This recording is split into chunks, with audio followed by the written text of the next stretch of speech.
যে member secretary আছে উনি এসে গেছেন, উনি ইমিডিয়েটলি জয়েন করবেন আর কি। আমাদের ম্যাডাম রোশনি সেন ইমিডিয়েটলি উনি জয়েন করবেন, উনি ওনার রুমে আছেন। উনি বললেন যে এটা স্টার্ট করতে। তো আজকে এডিএম আছে, এডিএম সাহেবরা আছেন, মালদা, জলপাইগুড়ি, উত্তর দিনাজপুর থেকেও আছেন।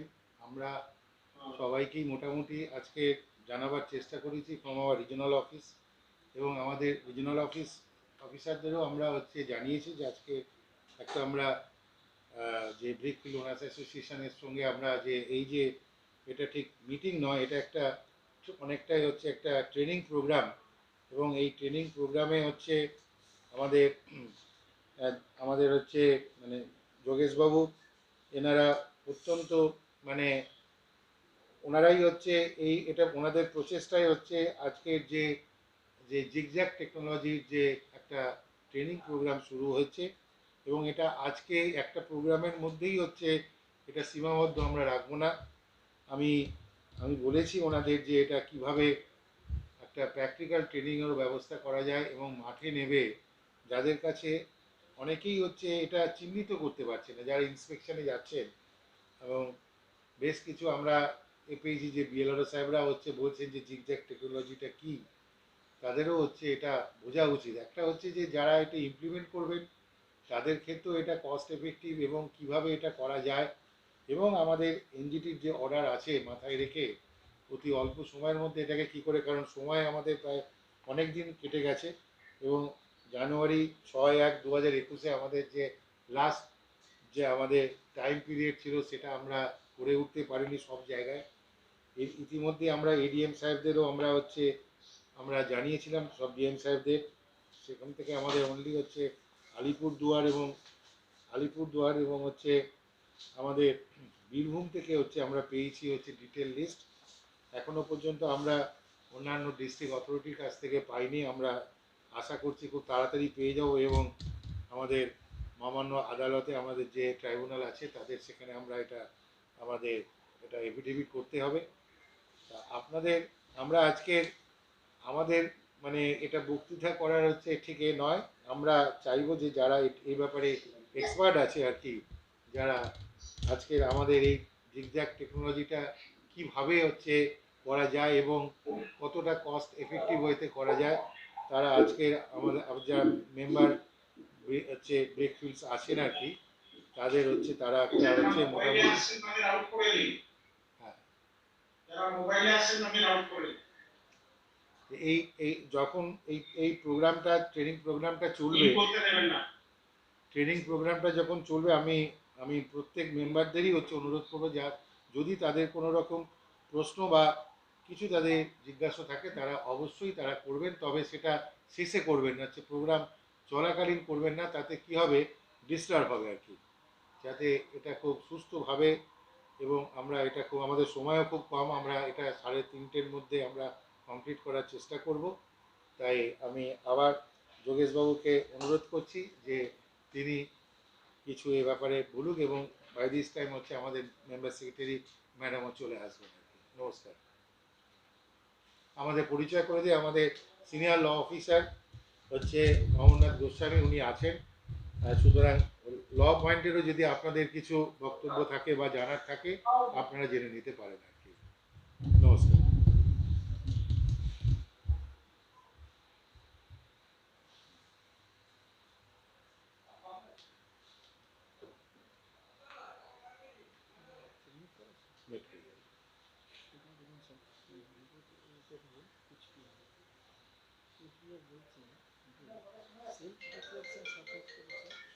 योगेश बाबू अनम्यूट करिए। योगेश जी अपने को अनम्यूट करिए।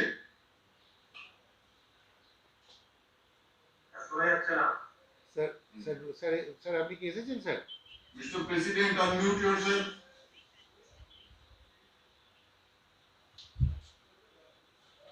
আচ্ছা, আমাদের চেয়ারম্যান স্যার কি এসেছেন, দেখেছেন? কেন এতে এসেছে? এই লিস্টটা দেখুন না একবার। हाँ, तिवारी जी आप कुछ बोल रहे हैं? अपने को अनम्यूट करिए, सुनाई नहीं दे रहा है। अब सुनाई पड़ रहा है? अभी सुनाई पड़। हाँ अच्छा हम স্যার আপনি এসেছেন, लोग জয়েন করেছেন? আচ্ছা আমি বলে দিচ্ছি, আপনি একটু বলবেন, আপনি একটু বলবেন স্যার, বলবেন। আমি একটা রিকোয়েস্ট করব মেম্বারদের, যারা যারা মোবাইলের উপরে আছেন তারা কিন্তু আপনারা আউট হয়ে যান, কারণ মোবাইলের উপরে মিটিং করলে খুব ডিস্টারবেন্স সবাইর জন্য হবে, অন্য লোক শুনতে পারবে না আপনার জন্য। তো সেই জন্য সবাইকে আগের থেকে বলা হয়েছিল কম্পিউটারের উপরে বসে, ল্যাপটপের উপরে বসে মিটিংটা করবেন। তো যারা এটা আমাদের দেখুন আরে তো রিবাউন্ড হচ্ছে না অবস্থা, যোগেশ বাবু, হ্যালো তো হলেই মুশকিল হচ্ছে। হ্যালো, যোগেশ বাবু, আপনি, যোগেশ বাবু, হ্যালো সেটা করছে, ও কেটে দেবে। হ্যালো, যোগেশ বাবু, আমাদের দেখুন পিসিবি আমাদের চিফ ইঞ্জিনিয়ার যা বললেন আপনারা সবাই শুনলেন, কিরকম সহযোগিতার কথা ওনারা হাত বাড়িয়ে দিচ্ছেন আমাদের জন্য। এটা আমাদের সৌভাগ্য, এবং আমরা এই যে মিটিংটা আজকে করতে পারছি এটার জন্য কিন্তু ঘোষ সাহেব যেরকম আমাদের কৃতিত্ব দিচ্ছেন, আমি বলবো এটা সবটাই ঘোষ বাবুর কৃতিত্ব, এবং আমাদের মাননীয় শ্রীমতী রেশমি সেন যিনি আমাদের মেম্বার সেক্রেটারি, আচ্ছা ঠিক আছে, ঠিক আছে, ঠিক আছে, ওনাদের জন্যই কিন্তু এগুলো হচ্ছে। আমরা সেই জন্য ওনাদের ধন্যবাদ জানাচ্ছি, এবং আপনারা এই মিটিং এর থেকে খুব লাভ নিন, আমার এটাই সবার কাছে অনুরোধ। যোগেশ বাবু, হ্যালো হ্যালো, যোগেশ বাবু শুনতে পাচ্ছেন? হ্যাঁ আপনি শুনতে পাচ্ছেন? হ্যাঁ শুনতে পাচ্ছেন তো? হ্যাঁ আচ্ছা আমি একটু বলছি যে ম্যাডাম হচ্ছে আমাদের মেম্বার সেক্রেটারি সাহেব হচ্ছে হঠাৎ করে মন্ত্রী ডেকে পাঠিয়েছেন, উনি চলে যাচ্ছেন। আমাদের মাননীয় চেয়ারম্যান সাহেব আমাদের মধ্যে আছেন, চেয়ারম্যান সাহেবকে আমি আমাদের ডক্টর প্রফেসর কল্যাণ রুদ্র, উনি আমাদের এই ভিসিতে উনি অলরেডি জয়েন করেছেন। তা আমি স্যারকে বলবো যে স্যার হচ্ছে ম্যাডাম এক্ষুনি বললেন যে উনি মন্ত্রী ডাকছেন বলে ওনাকে চলে যেতে হচ্ছে। তা আপনি স্যার যদি হচ্ছে একটু হচ্ছে আমাদের ওয়েলকাম অ্যাড্রেসটা হচ্ছে যদি হচ্ছে দূষণ পর্ষদের পক্ষ থেকে হচ্ছে জানান আর কি স্যার। আমি চেয়ারম্যান সাহেব রুদ্র সাহেবকে স্বাগত জানাচ্ছি, উনি এসেছেন আমাদের মধ্যে। তাহলে আমি ওনাকেই বলবো যে প্রথমে উনি স্টার্ট করুন, তাহলে আমরা কি তাহলে স্টার্ট করব মিটিংটা ঘোষ সাহেব? হ্যাঁ আপনি শুরু করুন, চেয়ারম্যান সাহেবকে দিয়ে আর কি। আচ্ছা চেয়ারম্যান সাহেব আসুন, তারপরে আমি একটু বলবো উনি। না চেয়ারম্যান সাহেব অলরেডি আছেন আর কি, উনি বাড়ি থেকে আছেন, চেয়ারম্যান সাহেবকে দেখা যাচ্ছে। আচ্ছা স্যার, ঠিক আছে, স্যার আপনি স্যার শুরু করুন স্যার।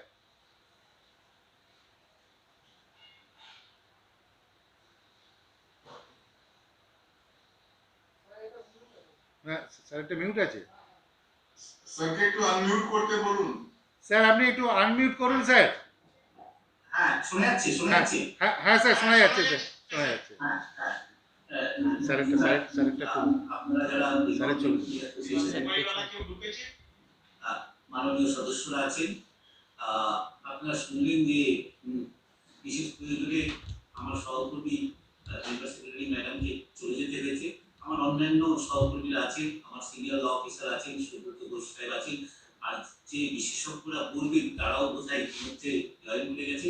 আজকে খুব গুরুত্বপূর্ণ এই যে ওয়ার্কশপটা আপনারা এবং আমরা মিলে যৌথভাবে আয়োজন করেছি, এটা আমার কাছে খুব গুরুত্বপূর্ণ। আর আমরা এমন একটা সময় করছি যে দেখবেন এই যে বর্ষাকাল চলছে, এরপরেই যখন শীত আসবে তখনই আমাদের সারা রাজ্যে বাতাসের গুণগত মান এয়ার কোয়ালিটি খারাপ হতে আরম্ভ করে। আপনারা জানেন যে ইতিমধ্যে 7টা শহরকে ঘোষণা করেছে ন্যাশনাল রেইন ট্রাইব্যুনাল এবং সেন্ট্রাল পলিউশন কন্ট্রোল বোর্ড, যেখানে শীতকালে বাতাস নিঃশ্বাস নেওয়ার যোগ্য থাকছে না। আমাদের কলকাতা আছে, হাওড়া আছে, ব্যারাকপুর আছে, হলদিয়া আছে, দুর্গাপুর আছে, আসানসোল, রানীগঞ্জ, এই শহরগুলো আছে।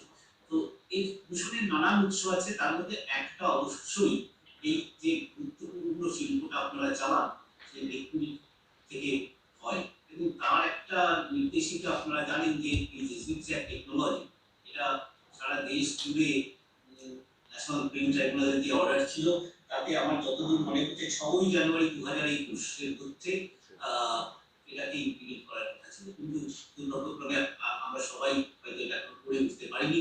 তাই আজকে এই মিটিংটা খুব গুরুত্বপূর্ণ। আপনারা যারা এখানে, আমি দেখছি আমার স্ক্রিনে অন্তত 176 জন পার্টিসিপেন্ট যোগ দিয়েছেন এবং আরো হয়তো কয়েকজন দিতে চাইবেন। আপনাদের সকলকে আমি দূষণ নিয়ন্ত্রণ পর্ষদের তরফ থেকে স্বাগত জানাচ্ছি এবং এই যে গুরুত্বপূর্ণ আলোচনাগুলো হবে, বিশেষজ্ঞরা যা পরামর্শ দেবেন তার আপনারা মন দিয়ে শুনুন। আসুন আমরা সকলে মিলে আপনাদের শিল্পকে যেমন বাঁচিয়ে রাখতে চাই, তেমনি আমরা বাতাসের গুণগত মান, পরিবেশকেও রক্ষা করতে চাই। কারণ পরিবেশ যদি খারাপ হয় শুধু আমি আপনি নয়, সারা দেশের মানুষ ক্ষতিগ্রস্ত হয়। ফলে এই সময়টায় আমরা সকলে মিলে হাতে হাত ধরে একসাথে কাজ করি। আমার খুব ভালো লাগছে যে আপনারা সকলে এত উৎসাহ নিয়ে এই আজকের এই আমরা যেটাকে ইংরেজিতে বলি ব্রেইন স্টর্মিং সেশন, এটাতে যোগ দিয়েছেন। আপনারা সকলে খুব মন দিয়ে শোনার চেষ্টা করুন। যে বিশেষজ্ঞদের আজকে ডেকে আনা হয়েছে, যারা বলবেন, নাম করা বিশেষজ্ঞ, তারা সকলে আমাদের নানানভাবে শেখাবেন, বলবেন।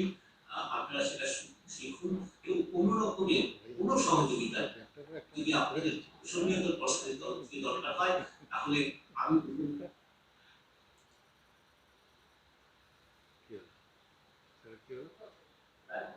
আমাদের দপ্তরে চলে আসুন।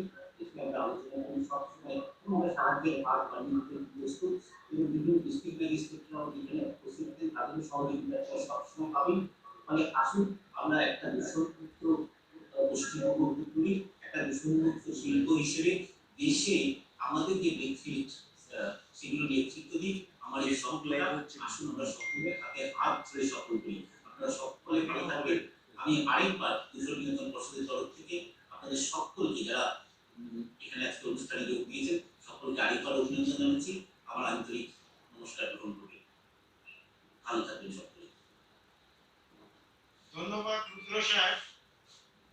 আপনাকে একটা কথা বলি, আমরা সবসময় আপনাদের কাছ থেকেই যে সহযোগিতা পেয়ে থাকি, সেটার মধ্যে কোনো সময় কম হয় না, আর তার জন্য আপনাকে ধন্যবাদ জানাই। আর আমাদের আজকে 176 জন খালি পার্টিসিপেন্ট না, এখানে 176টা গ্রুপ আছে। কারণ আমাদের অনেক মেম্বাররা হল বুক করা আছে, সেই হল থেকে অনেকে বলছে হলের মধ্যে এক একটা হলে 100, 200, 300 জন তো আছে,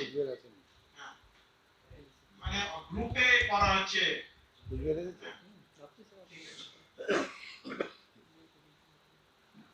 অনেক ধন্যবাদ, অনেক ধন্যবাদ। আপনি ওই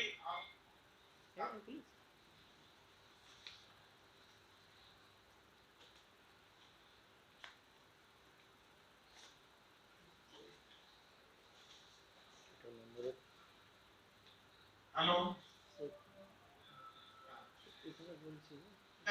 আমাদের আজকে চেয়ারম্যান সাহেব আমাদের এখন স্বাগত ভাষণ দিলেন এবং ওনারা পলিউশন কন্ট্রোল বোর্ড আমাদের সমাজের সঙ্গে সবসময় আছেন। আমরা এখানে আওয়াজ এত ইকো হচ্ছে, আমি বলতেই পারছি আমার কথা সব ইকো হচ্ছে। ডক্টর সমীপ মাইকেল এসছে,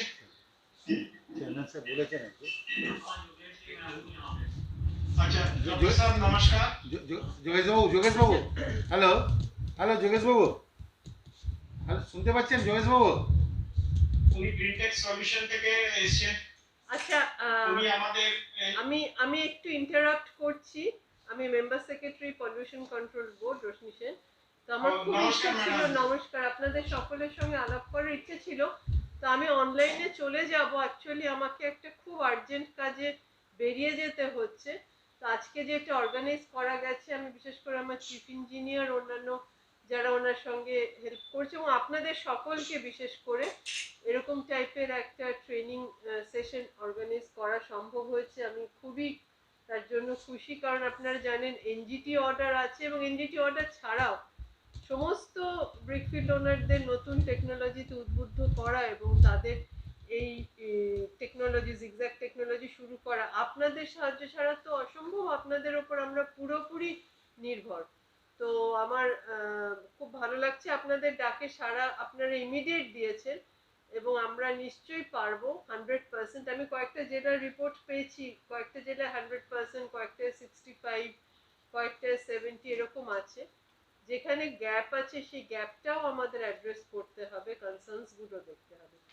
তো you carry on with the training session. আমি মানে এখন আমি একটা যে জায়গায় যাচ্ছি আমি গাড়িতে শুনতে শুনতে যাব এবং আবার আপনাদের সকলকে আমার ধন্যবাদ অভিনন্দন জানিয়ে I request you to continue with the meeting. Thank you. Thank you madam, thank you very much. আমাদের এখন আমাদের মধ্যে डॉक्टर समीर माइकल এসেছে, উনি হিন্দিতে বলবেন। डॉक्टर साहब आप हिंदी में बोलिए, कोई दिक्कत नहीं है। আর যদি কারো কোনো অসুবিধা হয় বুঝতে, সেটা আমরা কিন্তু রেকর্ডিং করা থাকবে, আমরা পরে সেটাকে হিন্দিতে ট্রান্সলেট করে দেব। थैंक यू डॉक्टर साहब, यू प्लीज कंटिन्यू। आपको मेरी आवाज सुनाई दे रही है? आ रही है, आवाज आ रही है, आप बोलिए। और मैंने अपनी स्क्रीन भी शेयर की है, आपको स्क्रीन भी दिखाई पड़ रही होगी। जी जी We can see you। ठीक है, ओके। तो फर्स्ट ऑफ ऑल मैं जो हूँ West Bengal pollution control board और BDFOA का धन्यवाद करना चाहूँगा, जिन्होंने आज ये बहुत इम्पोर्टेंट जो इशू है स्किल अपग्रेडेशन का, इसके ऊपर जो एक नई शुरुआत हो रही है वेस्ट बंगाल में। और वेस्ट बंगाल मेरे हिसाब से भारत का पहला राज्य होगा जहाँ पे इस तरह से काम की शुरुआत हो रही है कि हम जो zigzag भट्टे हैं, वेस्ट बंगाल में सबसे पहले जो हाइड्रा zigzag गेम्स का जो अडॉप्शन है वेस्ट बंगाल से शुरू हुआ था। और वेस्ट बंगाल में जो है अब बहुत कम फिक्स चिमनी वुड स्ट्रेंथ के लिए सीधी भराई के भट्टे हैं, ज्यादातर भट्टे सब zigzag टेक्नोलॉजी के हैं। अब इन zigzag टेक्नोलॉजी के भट्टों में हम क्या इनको कैसे हम चला सकते हैं जिससे कि इसके अंदर हम कोयले को भी बचा सकें और साथ साथ हम एमिशन भी हमारा कम हो। तो स्किल अपग्रेडेशन के ऊपर मैं करीब अगले 8-10 मिनट में कुछ पॉइंट्स आपके सामने रखना चाहूँगा। तो सबसे पहले ये है कि ये स्किल अपग्रेडेशन क्यों, इसके क्या क्या फायदे होंगे। तो सबसे अगर हम देखें तो वेस्ट बंगाल के अंदर जितनी कुछ 2 साल पहले जो है तिवारी जी और योगेश जी के साथ मिलके हमने कुछ 30-40 भट्टों से जो डेटा कलेक्ट किया था, उसके हिसाब से करीब करीब जो है जो मेरा अंदाजा है ज़्यादातर भट्टे एक साल में 30 से 50 लाख ईंटें बनाते हैं। और इसमें जनरली जो उनकी कंजम्पशन है, जो कोयला इस्तेमाल होता है, वो 18 से 20 टन पर लाख के हिसाब से उसका कोयला लगता है। तो अगर हम देखें तो एक भट्टा एक साल के अंदर करीब करीब 500 से लेके 1000 टन डिपेंडिंग ऑन उसकी प्रोडक्शन कैपेसिटी कितनी है, कितने टन कोयला हर साल में इस्तेमाल करता है। तो एक सबसे इम्पोर्टेंट चीज ये है कि अगर हम इसके अंदर हम अपनी मैन पावर को, जो हमारे वर्कर्स हैं, अगर हम उनको ठीक से ट्रेन कर सकें, उनको ठीक सुपरवाइजरी सपोर्ट प्रोवाइड कर सकें, और अगर हम इसका केवल 10% भी कोयले की में अगर हम बचत कर पाएं, तो आप समझ लीजिए कि एक किल के ऊपर हम 50 से 100 टन पर किल कोयला बचा सकते हैं। और अगर मैं इसको पूरे राज्य के लिए हिसाब से देखूं, अगर वेस्ट बंगाल में 8000 ब्रिक किल्स हैं या 9000 ब्रिक किल्स हैं, तो कम से कम हम 5 से 10 लाख टन हर साल कोयले की बचत कर सकते हैं और करीब 10 से 20 लाख टन कार्बन डाइऑक्साइड का रिडक्शन कर सकते हैं। तो सबसे जो इम्पोर्टेंट चीज है, हम कोयले को बचा सकते हैं और एयर पोल्यूशन को रिड्यूस कर सकते हैं। मगर कोई ब्रिक किल ओनर ये पूछ सकता है कि ठीक है ये तो इसका तो होगा, इससे मुझे क्या फायदा होगा। तो अब हम एक किल के हिसाब से कैलकुलेशन करते हैं। अगर एक किल के ऊपर हम जो है 50 से 100 टन कोयला बचा रहे हैं, तो इसका ही मतलब हो गया, मुझे अभी का जो है प्रेजेंट जो है जो कोयले का रेट क्या है वेस्ट बंगाल में, वो मुझे मालूम नहीं, तो इसका मतलब है कि मैं एक साल में 5 से 10 लाख रुपये का कोयला बचा सकता हूँ। मगर अगर मैंने अपने भट्टे को ठीक से चलाया, तो मैं जो फर्स्ट क्लास जो मेरी ईंटें निकल रही हैं, उसको भी मैं जो हूँ 5 से 10% उसकी, अगर आज जो है हमें पैसा के 70% हमें क्लास 1 ब्रिक्स मिल रही हैं, तो अगर मैंने उसको 75% कर दिया तो उससे क्या होगा कि मैं अगर एक जो है फर्स्ट क्लास ब्रिक पे मुझे एडिशनल 1 या 2 रुपये अगर मुझे कॉस्ट मिलने लगा प्राइस, तो मेरी वहाँ पे भी इनकम बढ़ेगी। तो मेरा अपना अंदाजा ये है कि अगर हम इसको ठीक से स्किल अपग्रेडेशन को अगर हम लागू करें, तो एक ब्रिक किल ओनर आराम से 10-20 लाख रुपए पर सीजन बचा सकता है।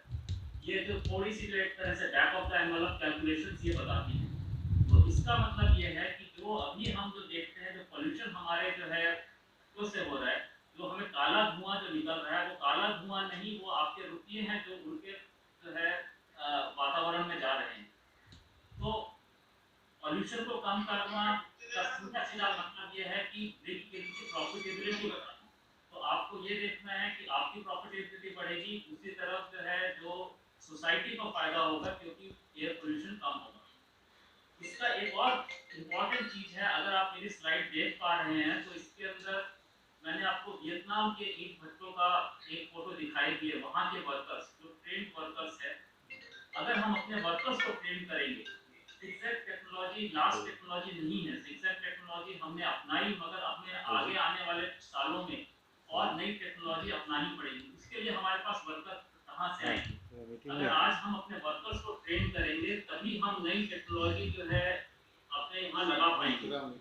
हम बहुत सारे वर्क ओनर्स के साथ काम करते हैं जो नई टेक्नोलॉजी लेके आते हैं, मगर उनके यहाँ बहुत बार वो बोलते हैं टेक्नोलॉजी चली नहीं या फेल हो गई। उसका एक रीजन ये भी होता है क्योंकि उनके पास ट्रेन वर्कर्स ही नहीं है, क्योंकि हमने अपने वर्कर्स को नई टेक्नोलॉजी के हिसाब से ट्रेन नहीं किया है।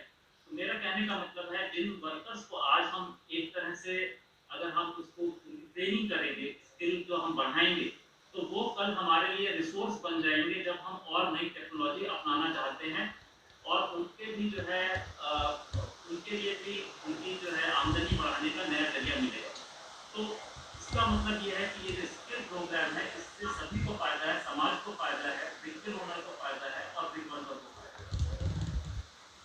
अब हम शुरुआत अगर हम इसकी करनी हो, जैसे तिवारी जी और जो उनके भी से बात हो रही थी, तो मेरे अपने विचार हैं कि सबसे पहले अगर हम ट्रेनिंग करना चाहें तो अगर हम किल के हिसाब से देखें, क्योंकि एयर पोल्यूशन एक बड़ा इशू है, तो हमें 2 कैटेगरी, फायरमैन जो हमारे जलाई वाले हैं और ब्रिक लोडर जो ईंट जो कच्ची ईंटों को भट्टे में लगाते हैं, इन दोनों जो वर्कर्स हैं इनकी ट्रेनिंग सबसे पहले जरूरी है। क्योंकि यही जब हम भट्टे में मिट्टी खरीद के उसके बाद उसको मोल्ड करके सुखा के फाइनली हम भट्टे में ले जाते हैं, और भट्टे में जो जिस ढंग से हमसे फायर करेंगे उसी से हमारा सारा प्रॉफिट बनता है। तो अगर उससे पहले चाहे हमने कितना भी अच्छा काम किया हो, अगर हम उसको ठीक से जला नहीं पाते या ठीक से उसकी पकाई नहीं कर पाते भट्टे में, तो हमें उसका बेनिफिट नहीं मिलता। और उसके अंदर हमें अच्छी क्वालिटी के ब्रिक्स चाहिए पकी हुई, तो उसके लिए फायरमैन और हमारे ब्रिक लोडर ये दोनों को जो है ट्रेन होना बहुत जरूरी है। और जब ये ट्रेन होंगे तभी कोयला बचेगा और पोल्यूशन भी कम होगा। तो इन 2 कैटेगरी के जो वर्कर्स हैं उनकी ट्रेनिंग कैसे हो सकती है, क्योंकि इसमें हम सरकार के साथ मिलकर ट्रेनिंग की बात कर रहे हैं, तो ये कुछ थोड़ा सा सोच सकते, और हमने बिहार में भी Bihar state pollution control board के साथ भी मिलकर इसके ऊपर थोड़ी बातचीत की थी। तो उससे एक जो है कुछ एक ट्रेनिंग प्रोग्राम का एक आउटलाइन भी बना हुआ है कि अगर एक फायरमैन है तो फायरमैन की ट्रेनिंग कैसे की जाए। फायरमैन को सबसे इम्पोर्टेंट चीज़ें उससे हमें क्या क्या बतानी है। एक तो सबसे पहले कोयला जो है कोयला या जो भी ईंधन है उसको हमें कैसे स्टोर करना है, कैसे हमें सबसे इम्पोर्टेंट है फीड कैसे करना है। इसके अंदर हम उनको जो है सिंगल मैन फीडिंग के बारे में बता सकते हैं, चम्मच का साइज एग्जैक्टली क्या होना चाहिए। तो ये सारी की सारी चीजें जो है फीडिंग से रिलेटेड है। दूसरा एक जो फायरमैन है उसका एक बहुत इंपॉर्टेंट काम होता है किसी टाइप की एयर लीकेज ना हो, उसको रोकने के लिए उसको समझ में आना चाहिए कि भट्टे में ड्राफ्ट जो है उसे कैसे कंट्रोल करूंगा। अगर चाबी है तो मैं चाबी कैसे कब लगानी है, कैसे लगानी है, चैम्बर को कब उठाना है। तो ये सारी की सारी चीजें जो है डिपेंड करती हैं कि हम अपनी किल में ड्राफ्ट कैसे जो है मेंटेन करते हैं, हमें कैसे, हमें जो जलाई है उसे लॉन्ग में रखना है या खींच में रखना है, और उसको हम कैसे कंट्रोल कर सकते हैं। तो ये सारा का सारा चीजें जो है एयर मूवमेंट से रिलेटेड है। तो एक तरफ तो हमें उसे बताना है कि उसमें आप जो है भट्टे में कोयला कैसे फीड करें, और दूसरा सबसे इम्पोर्टेंट चीज है कि एयर को हम कैसे कंट्रोल करें जिससे कि हम कोयले को ठीक से जला पाए, और साथ साथ जो उसमें हम अपने भट्टे में तापमान एक साथ रख पाए जिससे हमें क्लास 1 ब्रिक्स ज़्यादा से ज़्यादा मिले। फिर एक तीसरी चीज है जो कि अब जो अच्छे जो जिगजैग भट्टे हैं, और ऐसे कम से कम 500 भट्टे होंगे भारत में, जहाँ पे अब हर रोज भट्टे के अंदर टेम्परेचर जो है उसका जो है मॉनिटरिंग होती है। मतलब कि जो आपका फायरमैन है वो सुबह 6 बजे और शाम को 6 बजे 2 बार वो पूरा टेम्परेचर लेता है कि अलग अलग चैम्बर्स में टेम्परेचर क्या है। उसके बाद में जो हमारा शंट पर टेम्परेचर क्या लगा हुआ होता है वहाँ का टेम्परेचर लिया जाता है, जिससे हमें पता लगे कि जो गर्म हवा जो भट्टे से जा रही है बाहर उसका टेम्परेचर क्या है, जिसके हिसाब से हम ये डिसाइड कर पाएंगे कि कब हमें चैम्बर बढ़ाना है। तो ये सारे जो है इनको टेम्परेचर को लेके और इसके रिकॉर्ड की गई, वो हम टेम्परेचर को सिखाना बहुत जरूरी है, क्योंकि अगर हम रिकॉर्ड रखने लगेंगे तो हमें पता लगेगा कि कहाँ पे क्या प्रॉब्लम हुई। अगर कल जब हम उसको चैम्बर को खोलते हैं और अगर माल ठीक नहीं निकला तो हमारे पास टेम्परेचर रिकॉर्ड है, उससे हमें पता लग जाएगा कि क्या गड़बड़ हुई और अगली बार से हम वो मिस्टेक नहीं करेंगे। फिर उसके बाद में ट्रबल शूटिंग, अगर आग नहीं बढ़ पा रही है उसके क्या रीजन हो सकते हैं। तो बहुत कई तरह की जो है जो भट्टे में प्रॉब्लम्स आती हैं, उसको अगर एयर लीकेज है, एयर लीकेज को हम कैसे जो है लोकेट कर सकते हैं कि भट्टे में कहाँ से एयर लीकेज है। तो ये सारी चीज़ें हमें अपने जलाई वालों को या हमारे फायरमैन को सिखाना बहुत ज़रूरी है। और उसके बाद में एक बहुत इम्पोर्टेंट एस्पेक्ट है कि जो फायरमैन हैं हमारे, वो जिस भट्टे पे काम कर रहे हैं वहाँ पे अंदर टेम्परेचर 1000 डिग्री है, वो उसके ऊपर जिस सरफेस पे खड़े हैं वहाँ पे भी टेम्परेचर 80 डिग्री 100 डिग्री है। तो उनकी हेल्थ और सेफ्टी कि कैसे वो इस टेम्परेचर के जो उनका काम करने का वो है वहाँ पर वो कैसे जो है अपनी हेल्थ और सेफ्टी का कैसे ख्याल रखें, तो वो भी ट्रेनिंग का पार्ट हो सकता है। तो अगर हम एक सरकारी की जो है स्किल डेवलपमेंट प्रोग्राम में जाएंगे तो इसके ऊपर करीब 40 आवर्स यानी कि 5 दिन का एक ट्रेनिंग प्रोग्राम ऐसा डेवलप किया जा सकता है। अब मैं आऊँगा ब्रिक लोडर्स के ऊपर। अब अगर हम देखें तो बंगाल के अंदर मोर और लेस जो है सब जगह एक ही टाइप से भराई होती है, मगर इसके अंदर भी जो है कई जो है नए ढंग से भराई की जा सकती है, जिससे कि हमारा जो पंखा है, तो पंखे में जो हमारी पावर लग रही है उसमें कमी ला सकते हैं, या फिर सीजन के हिसाब से हम अपनी भराई को चेंज कर सकते हैं। तो जो रोलर्स की ट्रेनिंग है उसके अंदर सबसे पहले ये उनको कैसे वो सेलेक्ट करें कि ये ग्रीन ब्रिक है, पूरी सूखी हुई है, ये भट्टे में जाने लायक है कि नहीं है। उसके बाद में कैसे वो ब्रिक को सजाएं, जो अलग अलग टाइप के लोडिंग पैटर्न हैं, जैसे इसके अंदर स्लाइड में आप देख रहे होंगे, इसके अंदर ड्राइंग भी हैं, फोटोग्राफ्स भी हैं, वीडियोस भी हैं, जिनके थ्रू उनको बताना कि कैसे अलग अलग टाइप की लोडिंग हो सकती है। उनका भी एक इम्पॉर्टेंट रोल है एयर लीकेज कंट्रोल में। तो वो जो है कैसे जो है चैम्बर को जो पन्नी लगा के बंद करते हैं वो कैसे बंद करें जिससे कि एयर लीकेज ना हो, वो अपना रिकॉर्ड कीपिंग कैसे करें। और साथ साथ जो है क्यों जो ईंटें वो जो लगा रहे हैं, और खास तौर से जहाँ पे हम जो जोड़ियाँ लगती हैं, जहाँ पे हम कोयला फीड कर रहे हैं, उसको हमें कैसे लगाना है कि जो है पूरा हमारा जो कोयले का रास्ता है वो भी साफ हो, और कोयला जो है दोनों तरफ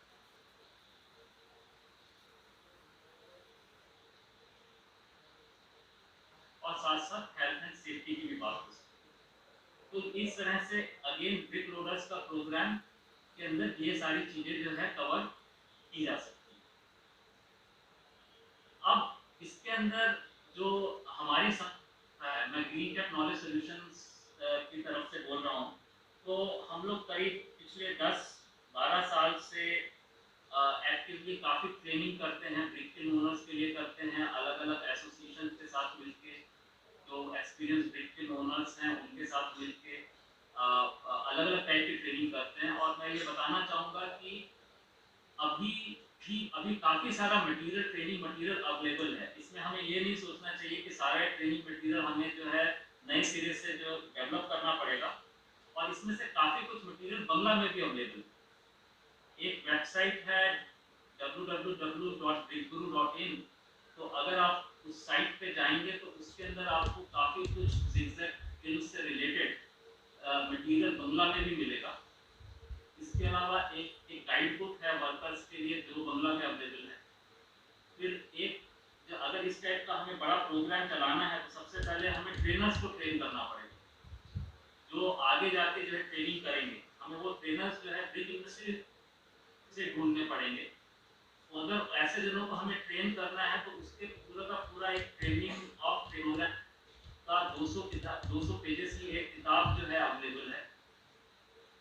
और उस ट्रेनिंग को कैसे देना है वो सारा ट्रेनिंग प्रोग्राम का खाका भी अवेलेबल है। तो मैं ये कहना चाहूँगा कि अगर ऐसी ट्रेनिंग का वेस्ट बंगाल में इनिशिएटिव लिया जाता है तो हमारी संस्था ये सारा जो मटेरियल अवेलेबल है हमारे पास, वो हम एसोसिएशन और पोल्यूशन कंट्रोल बोर्ड को दे सकते हैं, जिससे कि वो वहाँ पे फिर ट्रेनिंग प्रोग्राम चला सकें। ये मैं देना चाहूँगा। तो बस यही मैं आपको बताना चाह रहा था इसके अंदर। तो अगर बात समाप्त करूँ तो स्किल अपग्रेडेशन में सबका फायदा है, ब्रिक ओनर का फायदा है, समाज का फायदा है, ब्रिक वर्कर्स का फायदा है, पूरी इंडस्ट्री का डेवलपमेंट का ये पहला स्टेप होगा। और दूसरा ये कि अगर हमें ट्रेनिंग प्रोग्राम्स बनाने हैं वर्कर्स के, उसके लिए काफ़ी मटेरियल अवेलेबल है, कुछ एक्सपीरियंस भी अवेलेबल है, और वो हम सब एक साथ मिलके आप तक इसको पहुंचा सकते हैं, जिससे आप इस प्रोग्राम को आगे चला सकें। तो मेरी तरफ से BDFO as well as West Bengal control और वेस्ट बंगाल गवर्नमेंट को इस तरह का ये बहुत शुभकामनाएं, और जो भी हमारी तरफ से हेल्प सकेगी हम देने के लिए तैयार हैं। थैंक यू डॉक्टर साहब, थैंक यू वेरी मच। आपने बहुत ही कीमती और अच्छी बातें हमारे को बताई और अपना कीमती वक्त हमको दिया, उसके लिए आपका बहुत बहुत धन्यवाद। अब हमारे बीच में आएंगे doctor Neeraj Jain, principal secretary CBRI Roorkee. Jain साहब आप हैं? Yes sir, I am available. अच्छा ठीक है जैन साहब, तो अब आप बोलिए। आपका पहले तो बहुत बहुत स्वागत है। मेरा आपके साथ पर्सनली तो कभी परिचय नहीं हुआ, पर आपके बारे में बहुत कुछ सुना है। तो आप अपने कीमती वक्त हमारे को दिया, उसके लिए पहले मैं आपको एडवांस में एक बार धन्यवाद देता हूं। और अब आप अपना वक्तव्य रख सकते हैं, स्टार्ट कीजिए। Thank you.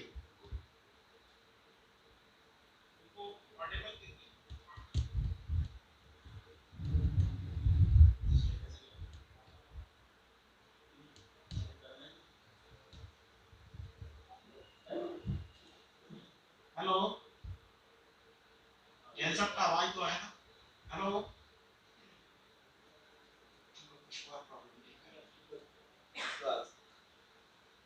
हेलो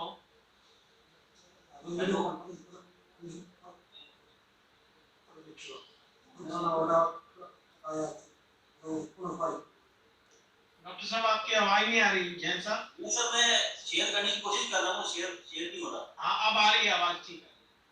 मैं शेयर कर रहा हूँ सर। अच्छा ठीक है।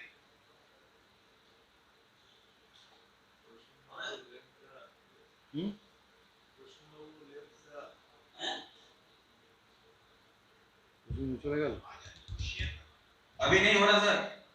यस सर, আমাদের পিসিবি কে আছে?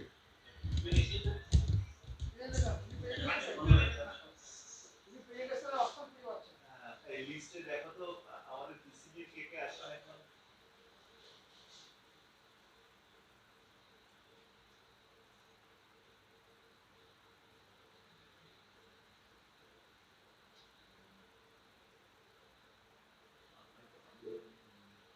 একজন ঢুকেছে। स्क्रीन दिखाई दे रहा है सर? दिखाई दे रहा है? हाँ जैन साहब दिखाई दे रहा है। Yes, sir. हाँ सर नमस्कार सभी को। मैं doctor Neeraj Jain, principal scientist Indian university. मैं सबसे पहले तो ऑर्गेनाइजर्स का धन्यवाद करूंगा और उनको कॉन्ग्रेचुलेट करूंगा कि उन्होंने इतने एक इम्पोर्टेंट इशू जो कि skill development on efficient firing system and emission control के लिए ट्रेनिंग प्रोग्राम बहुत कम समय में ऑर्गेनाइज किया है। ये निश्चित रूप से धन्यवाद के पात्र हैं। और अब मैं ज़्यादा समय न लेते हुए अपना प्रेजेंटेशन स्टार्ट करता हूँ। ये देखिए इंडिया में जो India is the second largest producer of clay fire bricks. ये दूसरे नंबर पे इंडिया जो है फायर ब्रिक बनाता है और पूरे वर्ल्ड का 10% ब्रिक जो है इंडिया में बनता है। और इंडिया में लगभग 1 लाख भट्टे हैं जिसमें 200 बिलियन ब्रिक्स पर एनम बनती है। और इन ब्रिक्स को बनाने में 35 मिलियन टन कोयला और लगभग 600 मिलियन टन टॉप सॉइल जो है वो यूज की जाती है। सो इन ईंटों को बनाने में सबसे जो हमें लगता है कि जो पोल्यूशन होता है वो लगभग 100 million tonne of carbon dioxide निकलती है इन सभी को बनाने में। और 0.75 million tonne SP particulate matter और 0.12 मिलियन टन ब्लैक कार्बन एमिट होता है। और इंडिया में जो सबसे ज्यादा ईंटें जो है जिग सिंगली वुड स्ट्रेंथ स्टील में बनाई जाती है जो कि लगभग 70% है। सो अभी ये स्लाइड में आप देखेंगे कि फिंगरप्रिंट जो है 2 प्रकार के होते हैं, इंटरमीडिएट क्लीन और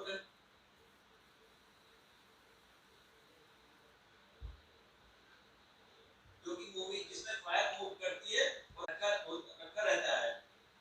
ये सबको पता है कि फिल्म में क्या क्या ये इसके कंपोनेंट होते हैं जैसे कि इंडिकेट गेट वाल chimney piano flow and flu duct. तो ईंटें बनाने के लिए जो मेन जो स्टेप्स हैं lining, clay moulding, drying and firing, ये आप सभी को मालूम है। और जो ईंटें बनाने की जो मेन इनपुट होती है वो कोयला होता है, टॉपसॉइल होती है और जो एक मेन मेजर इनपुट होती है वो लेबर की होती है और जो मैग्नेट लेबर होती है। और बट जो इस ईंट को बनाने में हमें जो मिलता है, जो आउटपुट मिलती है, तो ईंटों के साथ साथ हमें पर्टिकुलर एमिशन जो कि पोल्यूटेंट्स और ब्लैक कार्बन भी मिलता है, जो कि एक मेजर प्रॉब्लम हो गया है। अभी आप लोगों ने देखा होगा कि एनसीआर में बहुत सारे भट्टे बंद कर दिए गए हैं। वो इसलिए किए हैं क्योंकि वहाँ पर पोल्यूशन बहुत ज़्यादा हो रहा था और कैरिंग कैपेसिटी का इशू आ गया था। कैरिंग कैपेसिटी बहुत कम हो गई है एनवायरनमेंट की। ये जो से शुरू करती है जब ईंट बनाने की डिफरेंट प्रोसेस शुरू करती है। पहले एमिशन स्टैंडर्ड की अगर हम बात करें तो 1996 में जो एमिशन स्टैंडर्ड डेवलप किए गए थे वो भी सीबीआई ने किए थे और वो 750 मिलीग्राम पर नॉर्मल मीटर क्यूब में फिक्स किए थे। और इन स्टैंडर्ड को फिक्स करने के साथ साथ ये भी बताया था कि भाई हर भट्टे को एफसीपीटी के भट्टे में कन्वर्ट करना है, ये मूविंग चिमनी से चिमनी बनानी है और एक ग्रेविटेशनल सेटल चैम्बर भी ये चिमनी पे लगाना होगा, तभी ये स्टैंडर्ड अचीव हो सकते हैं। लेकिन अभी हाल में 2015 में एक ministry of environment and forest के अनुसार ये जो स्टैंडर्ड है वो 250 कर दिए गए हैं। भारत के ड्राफ्ट स्टैंडर्ड है अभी भी और इसमें एफसीपीटी को बैन करके इनको जिगजैग भट्टों में कन्वर्ट करने के लिए कहा गया है। तो ये जो जिगजैग टेक्नोलॉजी है वो 1970 में सीबीआई ने सबसे पहले इसको इन्वेंट किया था। बट ये ज़्यादा इम्प्लीमेंट नहीं हो पाई थी क्योंकि इसमें पंखा लगता है, पंखा को चलाने के लिए बिजली की आवश्यकता होती थी और उस समय नंगे भट्टे गाँव में होते हैं, तो इसलिए बिजली अवेलेबल न होने के कारण ये टेक्नोलॉजी ज़्यादा फेमस नहीं हो पाई थी। लेकिन अभी क्या है, हर गाँव में बिजली पहुँच चुकी है तो इस टेक्नोलॉजी को लगाने में कोई कंस्ट्रेंट अभी नहीं है। सो इस जिगजैग भट्टे को कन्वर्ट करने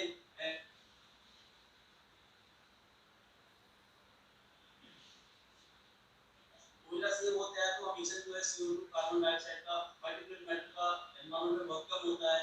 हम अपने जो एफसीपीटी के भट्टे हैं उनको भी हम रिट्रोफिटिंग कर सकते हैं। तो इससे इन सब चीज़ों को मिलाकर के ओनर्स को कुछ फायदा होता है और साथ ही साथ जो इसमें जो 1 लाख की मिलती है वो एफसीपीटी की तुलना में बहुत अधिक होती है। ये एमिशन जो है एफसीपीटी की और हाइट ऑफ भट्टों का जो है कंपेयर किया गया है। इसमें आप देखेंगे कि जो एसपी की मात्रा है फिक्स चिमनी में 650 जो कि एवरेज 650 आती है, हाई ड्राफ्ट में वही मात्रा जो है 230 हो जाती है। सो अभी हम अगर जो हमारा आज का मेन इशू है पोल्यूशन फ्रॉम ब्रिक इंडस्ट्री, तो हम देखेंगे जो पोल्यूशन है हमारा ब्रिक इंडस्ट्री से 2-3 जगह से होता है। एक तो स्टैक एमिशन जिसको पॉइंट सोर्स पोल्यूशन भी कहते हैं, जो हमारी जो चिमनी है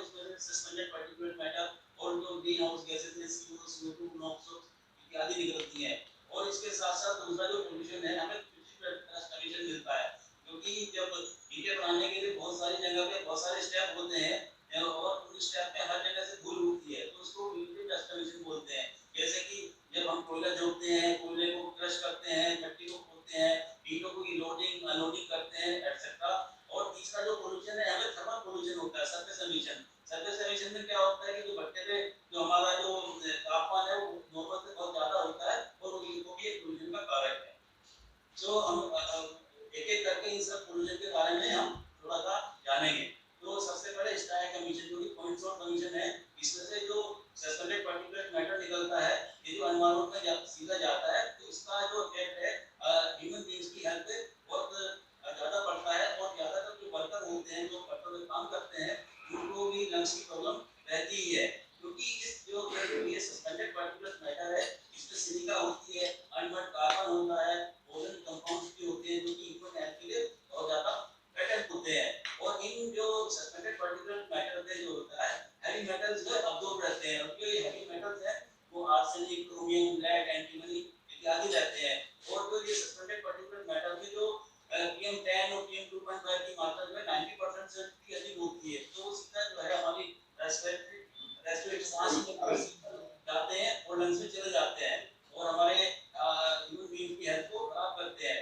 इसी तरह से जब इनसे सस्पेंडेड पार्टिकुलेट मैटर के साथ साथ हमें सल्फर डाइऑक्साइड, नाइट्रोजन ऑक्साइड और कार्बन मोनोऑक्साइड जो ग्रीन हाउस गैसेस हैं ये भी निकलती हैं, और इन गैसेस से हमें एसिड रेन के लिए भी रिस्पांसिबल है। हालांकि इन गैसेस का ह्यूमन हेल्थ पे कोई डायरेक्ट प्रभाव नहीं पड़ता है, लेकिन ये जो गैसेस हैं इनकी जो मात्रा है जो निकलती है वो कोयले के ऊपर डिपेंड करती है कि हमने कौन सी क्वालिटी का, कौन से टाइप का हम कोयला यूज कर रहे हैं। तो जो एक मैंने बताया कि हीट एमिशन, हीट भट्टे में जो टेम्परेचर रहता है वो नॉर्मल टेम्परेचर से ज्यादा होता है, तो जो वहाँ पे वर्कर्स काम करते हैं वो भी जो बहुत सारी जो है हीट बोर्न डिसीजेस के प्रोन हो जाते हैं, उनको भी बीमारी डिसीजेस हो जाती हैं। और आपने देखा होगा उनकी काली मोटी हो जाती है, पुरुष बाल सफेद हो जाते हैं, पुरुष समय से पहले पूरे दिखाई पड़ने लगते हैं। और ह्यूमन हेल्थ के अलावा हमारी जो वेजिटेशन है वो भी इन भट्टों से अफेक्टेड रहती है, क्योंकि जो जहाँ पर भी इनका भट्टा लगाया जाता है वहाँ के जो नियर बाई जो फील्ड्स हैं, खेत हैं, खलिहान हैं, तो वहाँ पर जो है ये जो हमारे जो बगीचे हैं, फल के बगीचे हैं वो भी धीरे धीरे खत्म हो जाते हैं और उनकी फील्ड जो है वो भी धीरे धीरे घट जाती है। ये इसलिए होता है कि जो सस्पेंडेड पार्टिकुलेट मैटर है ये पृथ्वी के ऊपर बैठ जाता है और उसमें जो माइनर फोर्स होती है जो जिनसे कि पेड़ पौधे अपना भोजन बनाते हैं फोटोसिंथेसिस से, वो सब ब्लॉक हो जाते हैं। सो इंडियन एग्रीकल्चर इंस्टीट्यूट ने ये कंफर्म किया है कि जो पेड़ पौधे हैं वो भी भट्टों से प्रभावित रहते हैं। और जो इफेक्ट है जो एक लैंड पे भी इसका इफेक्ट बहुत ज्यादा पड़ता है, क्योंकि ये जो मिट्टी है वो एक मेन रॉ मटेरियल है और हमें 2 से 3 मीटर जो है मिट्टी को खोदना पड़ता है, तो ये इससे भी हमारे जो लैंड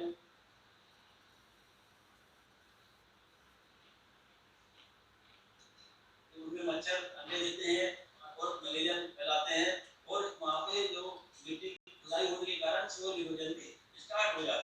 सो हमने देखा है कि ये जो जिगजैग भट्टे हैं अभी कन्वर्जन की स्टेट में है एक्सट्रीमिटी के से, लेकिन जिगजैग भट्टा कन्वर्ट होने के बावजूद भी एनसीआर ने इनको एनसीआर ने इनको बैन कर दिया है, क्योंकि जो प्रॉब्लम्स है कैरिंग कैपेसिटी की वो PM10 और PM2.5 के कारण है और इसको ही हमें कंट्रोल करना है। सो इसलिए इनको कंट्रोल करने के लिए हमें कुछ क्लीनर टेक्नोलॉजी की जरूरत है इस इंडस्ट्री को, जो कि क्लीनर टेक्नोलॉजी हो, पोल्यूशन फ्री हो, एनर्जी एफिशिएंट हो और सस्ती भी हो। ये एक तालिका में आप देखेंगे कि जो PM10 और 2.5 के पार्टिकल्स हैं वो मोर देन 90% होते हैं एसटीएम में। और एक स्टडी जो कानपुर आईआईटी ने की थी इससे भी पता चलता है कि जो ग्रीन का जो कंट्रीब्यूशन है एनवायरनमेंट में PM10 की जो 11% है और PM2.5 की 17% है, जो कि एक बहुत अधिक मात्रा है। So approach to control air pollution from vehicles. So अगर हमें इस पोल्यूशन को PM10 और 2.5 को कंट्रोल करना है तो उसके दो मेजर तरीके हैं। एक तो हमें है कि प्रिवेंटिव और reducing the air pollution at source, हमें सोर्स पे यानी कि ईंधन बनाते वक्त ही हम उसको कंट्रोल कर लें या हम कोई एयर पोल्यूशन कंट्रोल डिवाइस लगाएं। सो एयर पोल्यूशन कंट्रोल को करने के लिए, सोर्स पे कंट्रोल करने के लिए जो है बहुत सारे तरीके हैं, जैसे कि एडॉप्शन ऑफ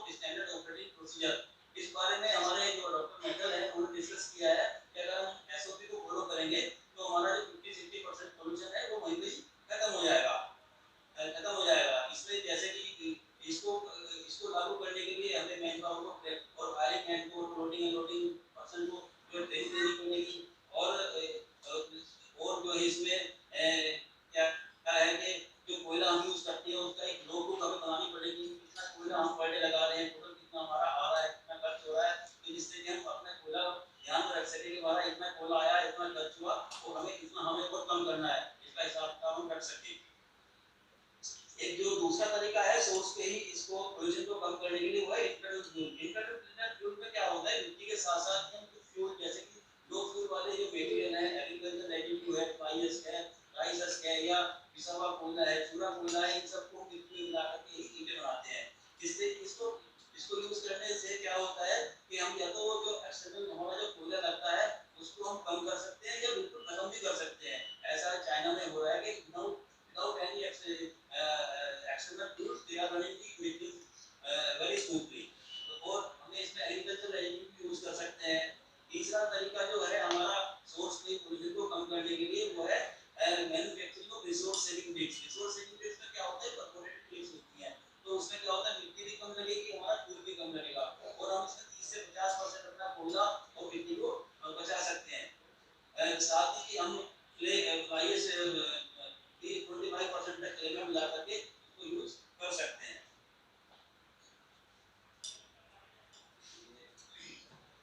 और अगला जो तरीका है कि हम जो हमारी जो कोयला वो हीटर बनाने के लिए जो हमारी टेक्नोलॉजी है उसको चेंज कर दें, जैसे कि क्लीनर टेक्नोलॉजी जो कि हमारे नेचुरल गैस पीएनजी सीएनजी पे जो हमारे भट्टे हैं वो चल सके।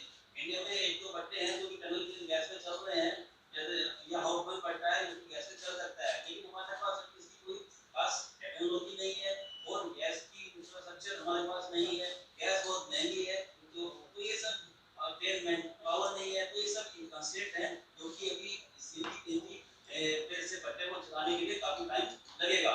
तो इसलिए जरूरी है कि हम जो एग्जिस्टिंग हमारी जो टेक्नोलॉजी है हम उसी में सुधार करें, या तो सोर्स पेज को पोल्यूशन को रोकें या उसको एयर पोल्यूशन कंट्रोल डिवाइस लगाएं।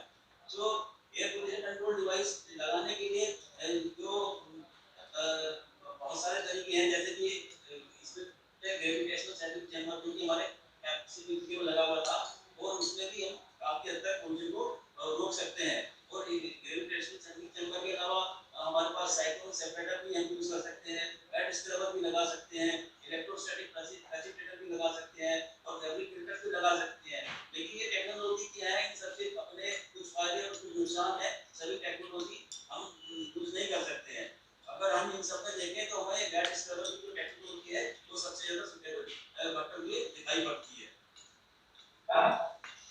और अब जैसे कि मैंने बताया था भट्टों में चिमनी से निकल रहे पोल्यूशन को के अलावा जो फ्यूजिव डस्ट एमिशन जो भट्टों में धूल होती है वो भी एक मेजर पोल्यूशन का कारक है। और ये डिफरेंट जो स्टेजेस हैं हीट बनाने की, जैसे कि मिट्टी ट्रांसपोर्टेशन, माइनिंग और ये fuel handling, crushing of coal, loading unloading of bricks, इन सब से ही जो धूल होती है वो उससे मेजर ये फ्यूजिव डस्ट एमिशन होता है। तो इसको रोकने के लिए भी हमने बहुत सारे उपाय सुझाए हुए हैं, जैसे कि coal should be stored under shed with proper ventilation, crushing of coal should be done in enclosed equipment, and bricks and basic mechanized clay mixing machine should be used।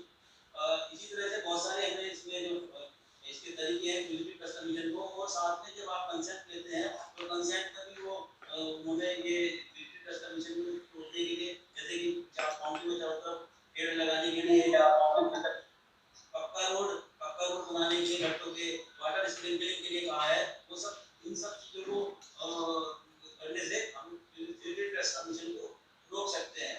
CBRI जिले कुछ 6 महीने से जो वेट स्क्रबर पर भी काम कर रहा है और हमने एक वेट स्क्रबर का डिजाइन भट्टों के लिए भी बनाया है, जो कि 50,000-70,000 ब्रिक्स पर डे बनाने वाले भट्टे हैं उनके लिए हमने डिजाइन किया है।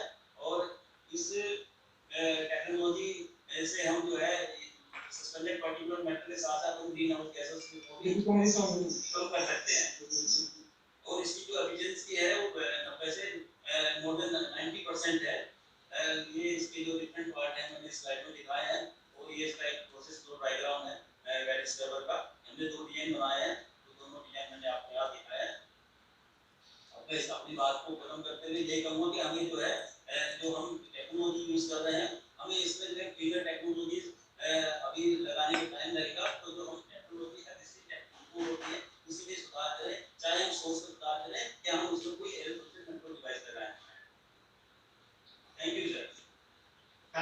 डॉक्टर नीरज जैन साहब, आपने अपना बहुत बेशकीमती समय दिया और आपने बहुत सारी बातें बताई।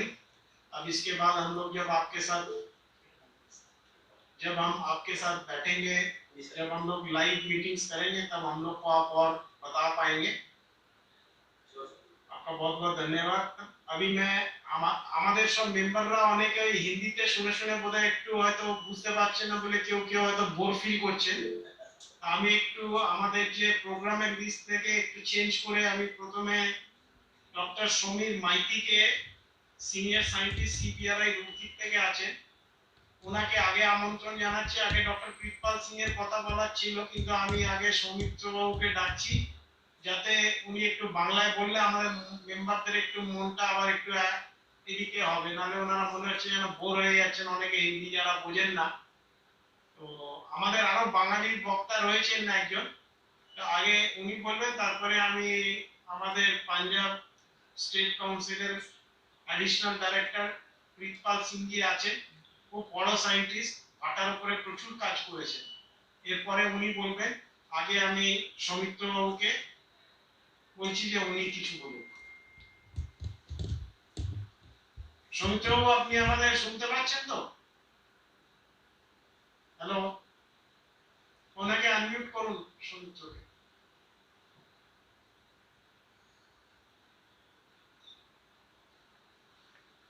Hello,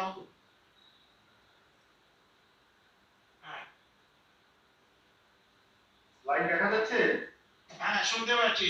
welcome Soumitra Babu, welcome to this meeting হ্যাঁ, of লাইভ দেখা Bengal যাচ্ছে? Tree Owners Association and West Bengal Pollution Control Board. Okay, good afternoon. Good afternoon. হ্যাঁ, আমি সৌমিত্র মাঝি বলছি। আমি আমার সিনিয়র ডক্টর নীরজ জৈন, আমাদের যে সিপিআরআই যে এটা সেন্ট্রাল বিল্ডিং রিসার্চ ইনস্টিটিউট রুচিতে, এখানে আমরা ব্রিকের উপরে বা আবার অন্য কোনো পলিউশন কন্ট্রোল ডিভাইস যেগুলো বিল্ডিং থেকে নিয়েছে তাতে আমরা কাজ করেছি। আমি একটু এই সম্বন্ধে একটু ওভারভিউ দেবো আমরা কি কাজ করেছি লাস্ট 10 থেকে 2 বছরে। যেমন সবাই আমার আগে বক্তারা বলে গেছে, ইন্ডিয়া আমাদের second largest producer of brick.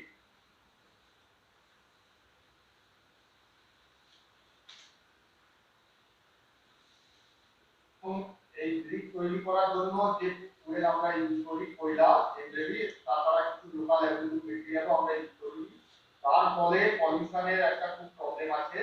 যেমন আগের বক্তারা বলেছেন, এইরকম আমাদের এই যে স্টাডিটা একটা কানপুর স্টাডি করেছে, তাতে দেখা যায় এই 15 থেকে PM10, মানে এই যে একটা পার্টিকুলেট ম্যাটার হয় যার সাইজ 10 মাইক্রোমিটারের থেকে কম হয়, তাতে 15 অ্যাবাউট 11% দেয়, আর PM 2.5 অ্যাবাউট 17%। তো তাছাড়াও আরো অনেক রকম পলিউশন তৈরি হয় এখানে যখন আমরা ব্রিককে তৈরি করি। তাই এখানে আমাদের কোনো গ্রিন টেকনোলজি বা টেকনোলজি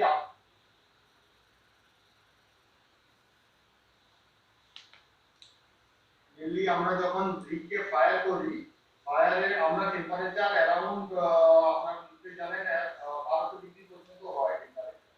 এই টেম্পারেচারের ফলে ডিফারেন্ট টেম্পারেচারে কি হয়, তখন যখন আমরা একে 200 ডিগ্রিতে হিট করি তখন ওয়াটারটা বেরিয়ে যায়। এর যে মানে আমরা যখন ব্রিক বানানোর সময় যে জল ব্রিকটা ওয়াটারটা বেরিয়ে যায়, তারপরে আরো প্রসেস হয়, যেমন ডিহাইড্রেশন হয়, তারপরে অক্সিডেশন হয়। আলটিমেটলি এই 950 ডিগ্রিতে গিয়ে ভিট্রিফিকেশন। ভিট্রিফিকেশন মানে যে পুরো মাটির একটা লাম্প বনে যায়, যেটা আমাদের দিকে স্ট্রেন দেয়। এই ভিট্রিফিকেশনটা ওই জন্য খুবই জরুরি। এই জন্যই আমাদের দিনের টেম্পারেচার এই 1200 ডিগ্রি পর্যন্ত করতে হয়। তো এই যে আমরা এই টেম্পারেচারটা অ্যাচিভ করি, আগে আমরা ইউজ করতাম জেনারেলি আপনারা দেখে থাকবেন প্ল্যান্ট ফ্লি ইউজ করতাম, সেটা অনেক আগে, সেটা ব্যাচ টাইপ প্রসেস ছিল। আগে এক জায়গায় ব্রিক রেখে সেখানে চলে গেলে তারপরে আমরা অন্য জায়গায় শিফট করতাম। কিন্তু আমরা ধীরে ধীরে ব্যাচ থেকে 90s এর দিকে আমরা HCBD কে ডেভেলপ করি, দ্যাট ইজ ফিক্সড ইউনিট। তাতে কি হয়, ফায়ারটা মুভ করে, ব্রিকগুলো এক জায়গায় সেট থাকে। কিন্তু তাতেও দেখা গিয়েছে পলিউশন লেভেলটা অনেকটা ভাব বেশি হতো, যেটা স্ট্যান্ডার্ড ছিল 96 এর স্ট্যান্ডার্ড 750 ppm ছিল। তো তারপরে 2015 একটা গ্যাজেট নোটিফিকেশন আছে, তাতে বলে যে আমাদের যে পলিউশন লেভেল 250 ppm করতে হবে, microgram per metre normal metre cube করতে হবে। সেই জন্য যে টেকনোলজি লাগবে সেটা আমরা এই ইনজেক্ট টিম, এটা অলরেডি ওয়েস্ট বেঙ্গলের অনেক জায়গায় ইমপ্লিমেন্ট হয়ে গেছে, প্লাস ইন্ডিয়ার প্রত্যেকটা জায়গায় ইমপ্লিমেন্টেশনের পর্যায়ে আছে। তো আমরা তখনই এই ইনজেক্ট টিমটা নিয়ে আসি। তো এই যে আমি জেনারেলি বলবো আগে এলসিবিডি তে কি হতো, এই এলসিবিডি টা জেনারেলি এই ওভাল শেপের হতো, মানে ডিমাকার শেপ হতো। এতে ইন্ডিয়াতে অ্যারাউন্ড এখনো 40,000 এর মতো এলসিবিডি তে অপারেশনাল আছে। এতে তিনটে জোন থাকতো মেইনলি, একটা হচ্ছে ফায়ারিং জোন, রিলিভিং জোন এবং কলাম জোন। আর এতে যে ব্রিকগুলো রাখা থাকতো তাতে কলাম টাইপে রাখা থাকতো, কিন্তু আমরা এই এখন যে জিগজ্যাগের কথা বলছি তাতে সেটিংসটা একটু আলাদা, আর সাইজটা এখন ওভাল শেপ না হয়ে রেক্টাঙ্গেল শেপ হয়ে গেছে। ম্যাপ বলছিল আগে এইভাবে এদের দুটো সেটিং হতো আগে। এতে যে হতো একটা জিনিস আপনারা অলরেডি আগে বক্তারা বলেছে, এতে যে ক্লাস নরমাল প্রোডাকশন হতো একটু কম হতো, অ্যারাউন্ড 50 to 60%। আর এতে এই তারপরে কিছুটা এই প্রবলেম ওভারকাম করার জন্য আমরা সিবিআরআই একটা টেকনোলজি ডেভেলপ করেছিলাম way back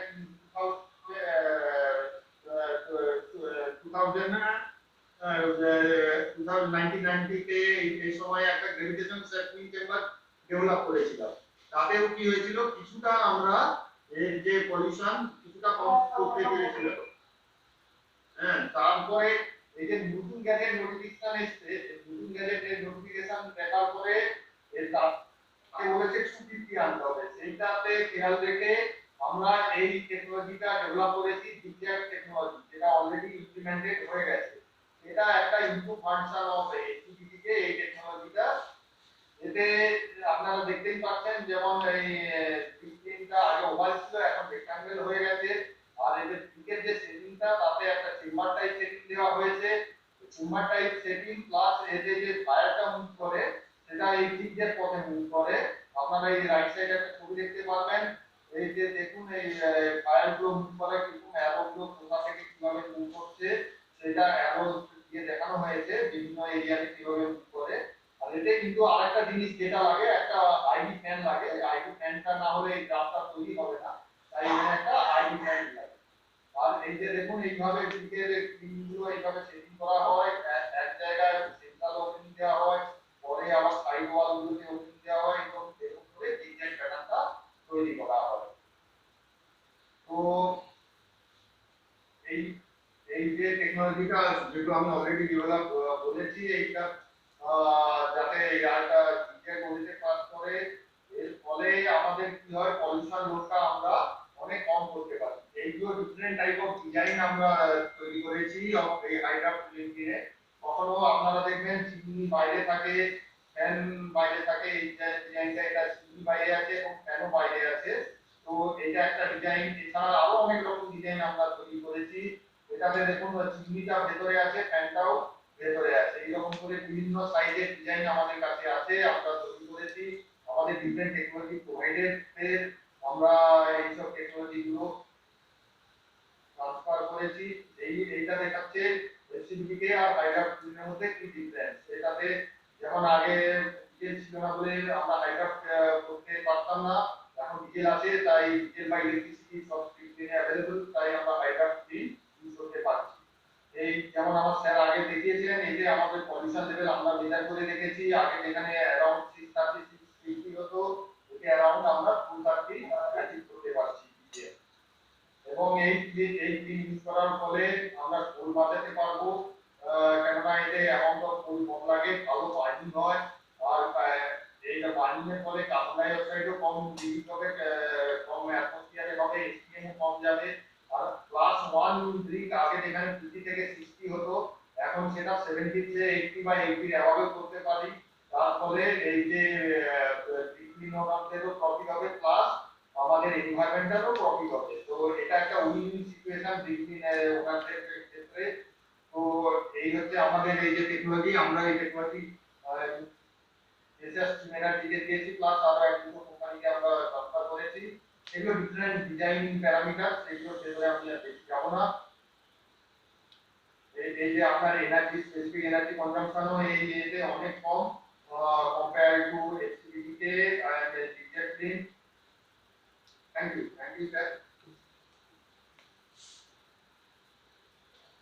thank you doctor Soumitra, আপনি খুব ভালো বললেন বাংলায়, আমাদের মেম্বাররা কিছুটা বুঝলেন আপনার থেকে, আপনাকে বহুত ধন্যবাদ। এবার আমাদের অ্যাডিশনাল ডাইরেক্টর পাঞ্জাব স্টেট কাউন্সিলের ডক্টর প্রিতপাল সিং জি আমাদের মধ্যে আছেন। উনি কিন্তু আমাদের সঙ্গে অনেকগুলো, উনি কিন্তু ফিল্ডে গিয়ে কাজ করা লোক, বাকিরাও করেছেন কিন্তু উনি ফিল্ডে খুব प्रैक्टिकली करा लो। प्रितपाल सिंह जी आप अगर आए हो प्लीज आपका अनम्यूट करके आवाज दीजिए तो फिर हम आपसे स्टार्ट करें। अब मैं आपका वेलकम करता हूं। I hope I am audible. Yes आपको सुन पा रहा हूं।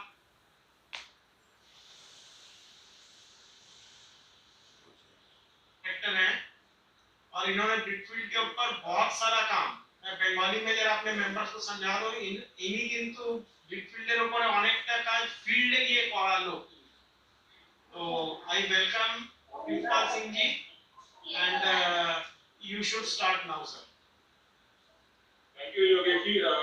Give me a moment to upload the presentation. Then Okay sir, okay.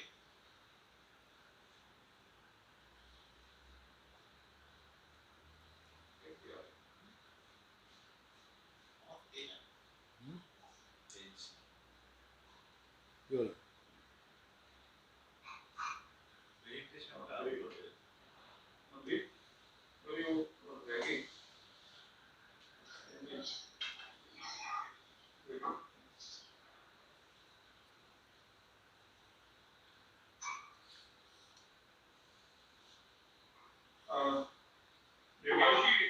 आप देख पा रहे हैं स्क्रीन को, प्रेजेंटेशन को? हाँ जी सर, हम लोग देख पा रहे हैं आपको और आपका जो प्रेजेंटेशन है उसको भी देख पा रहे हैं sir. Thank you very much Yogesh ji, and I'm thankful to West Bengal Pollution Control Board and Bengal Field Owners Association for inviting me.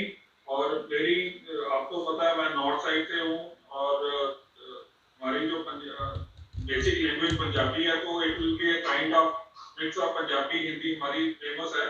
तो मैं कोशिश करूंगा हिंदी में पूरा बोलने की। So you will excuse me for that.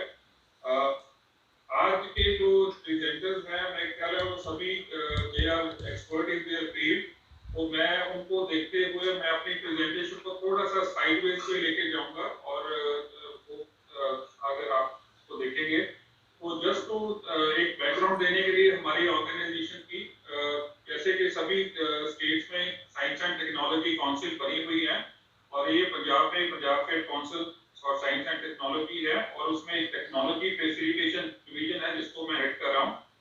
और हम लोग जो है जितने भी एमएसएमई की हैं, जो जितने भी टेक्नोलॉजी नीड्स हैं उनको देख के उनको हम लोग आइडेंटिफाई करके उनको जो फैसिलिटेट करते हैं टेक्नोलॉजी के सॉल्यूशन के लिए, और उसमें कुछ इंटरवेंशन हम लोग अपने लेवल पे भी करते हैं जिसमें हम कुछ क्लीनर टेक्नोलॉजीज को इंट्रोड्यूस करते हैं।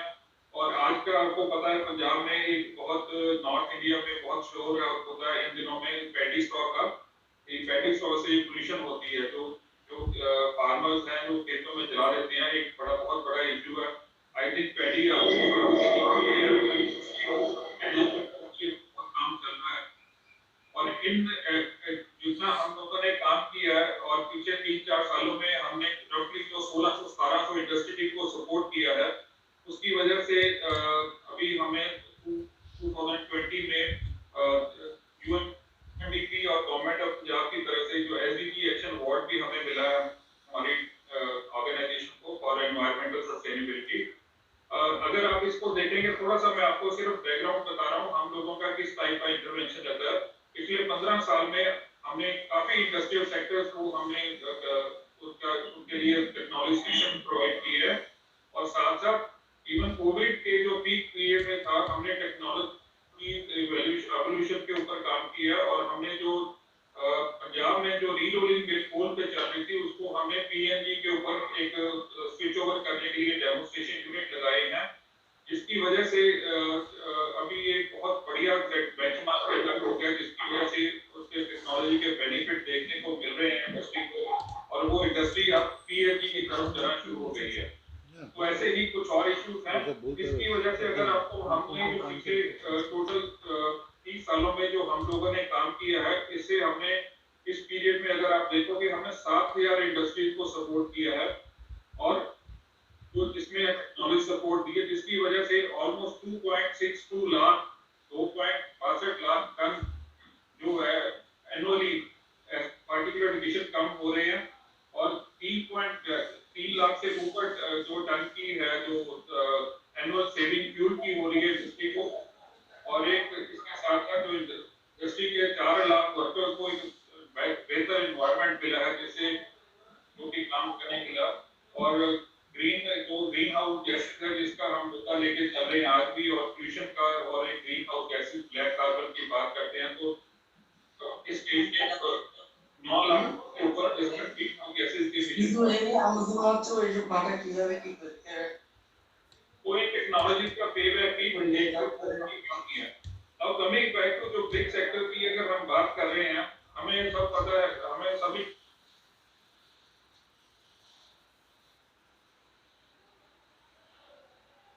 हिस्ट्री अभी भी ईंट बिल्डिंग बनती थी उसके बाद पकनी शुरू हुई ईंट जो मोहनजोदड़ो हड़प्पा सिविलाइजेशन में हमें मिल रही है और आज भी इतने सालों की पुरानी इंडस्ट्री होने के बावजूद हम लोग अभी भी जो पुरानी ट्रेडिशनल टेक्नोलॉजीज के ऊपर ही है जबकि वर्ल्ड वाइड टेक्नोलॉजी एडवांसमेंट बहुत आगे जा चुकी है अभी भी हम बहुत लो प्लेस पे टेक्नोलॉजी एवोल्यूशन के ऊपर है और अभी अगर हम देखें तो हमारी जो टेक्नोलॉजीज हैं वो ऑल्दो हम इंड्यूस ड्राफ्ट के ऊपर चले गए हैं मगर अभी बहुत कुछ करना बाकी है।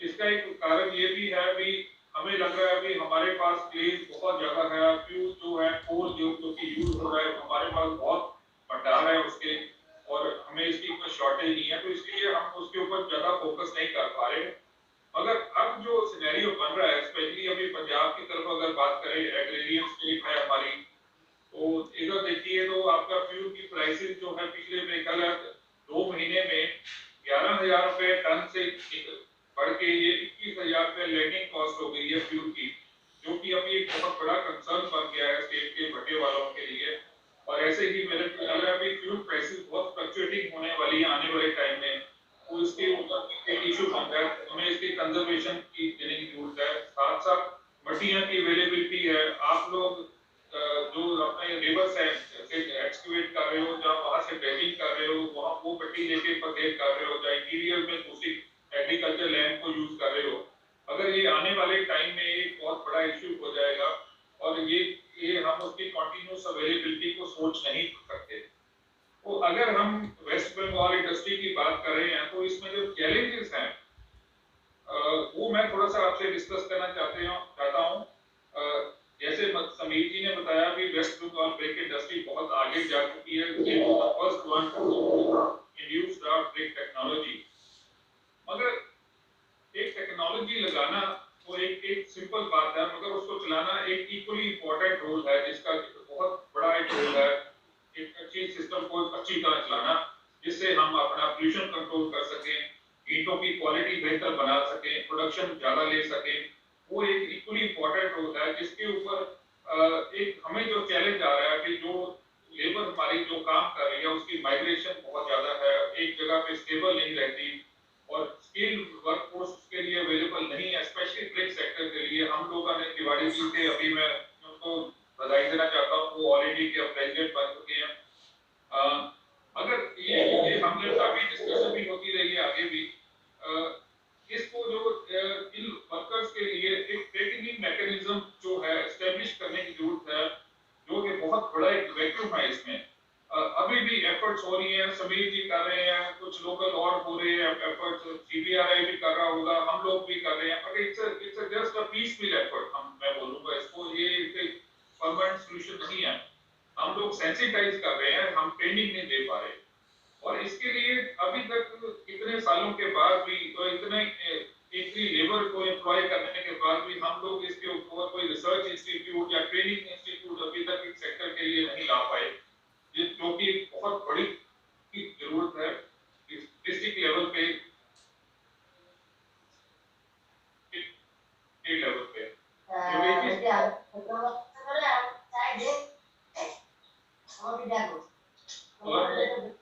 हाँ जी बिल्कुल सुनाई दे रहा है, आप बोले। आपकी स्लाइड दिख रही है आपको क्या? इस स्लाइड अभी चली गई है। स्लाइड्स अभी नहीं दिख रही है, स्लाइड्स नहीं दिख रही। मैं एक मिनट इसको करवा रहा हूँ दोबारा।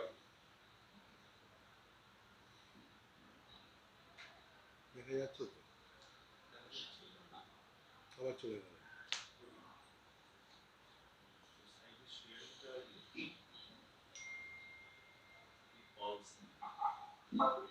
हाँ जी, आप देख सकते हो? अभी भी नहीं। अभी अब आ गई? स्लाइड आ गई है। ठीक है।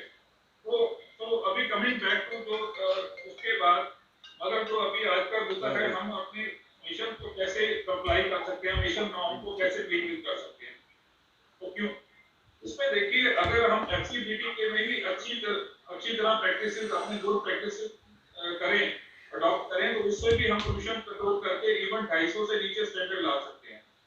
अब क्योंकि हमने अभी न्यू रिकलेंट टेक्नोलॉजी अडॉप्ट कर ली है, क्योंकि FCBT के टेक्नोलॉजी से बहुत बेहतर है और इमिशन भी इसमें कम है और फ्यूल कंजम्पशन भी कम हो सकती है, मगर इसका जो बेनिफिट है, हम लोग इसका पूरा पोटेंशियल जो रियलाइज नहीं कर पा रहे, इसमें जो जितना बेनिफिट हमें मिलना चाहिए वो चीज नहीं ले पा रहे।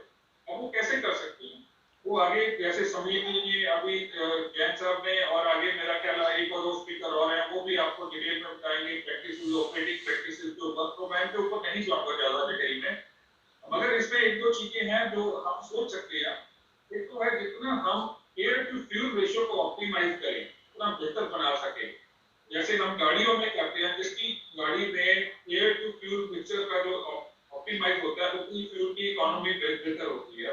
इसी तरह हमारे भट्टे में भी अगर ईंधन और हवा का मिश्रण जो हम जितना बेहतर बना सके, मतलब 1 किलो कोयला जलाने के लिए जितना हमें हवा चाहिए वो एक पूरी पर्याप्त मात्रा में हम दे पाए, तो वो एक अच्छा एक सिस्टम होगा, जिससे आपकी एफिशिएंसी बेहतर होगी, धुआं भी कम होगा और ड्रिंक की क्वालिटी बेहतर होगी। और उसके करने के लिए एक ऑप्शन है, आप मैकेनिकल कोल्ड फीडिंग सिस्टम को ट्राई कर सकते हैं। आई वुड रिकमेंड कि आप अगर एसोसिएशन लेवल पे कुछ कंट्रीब्यूशन करके कुछ 5-7 बड़े वाले कंसोर्शियम बना के एक आध बड़े में ट्राई करें उसको।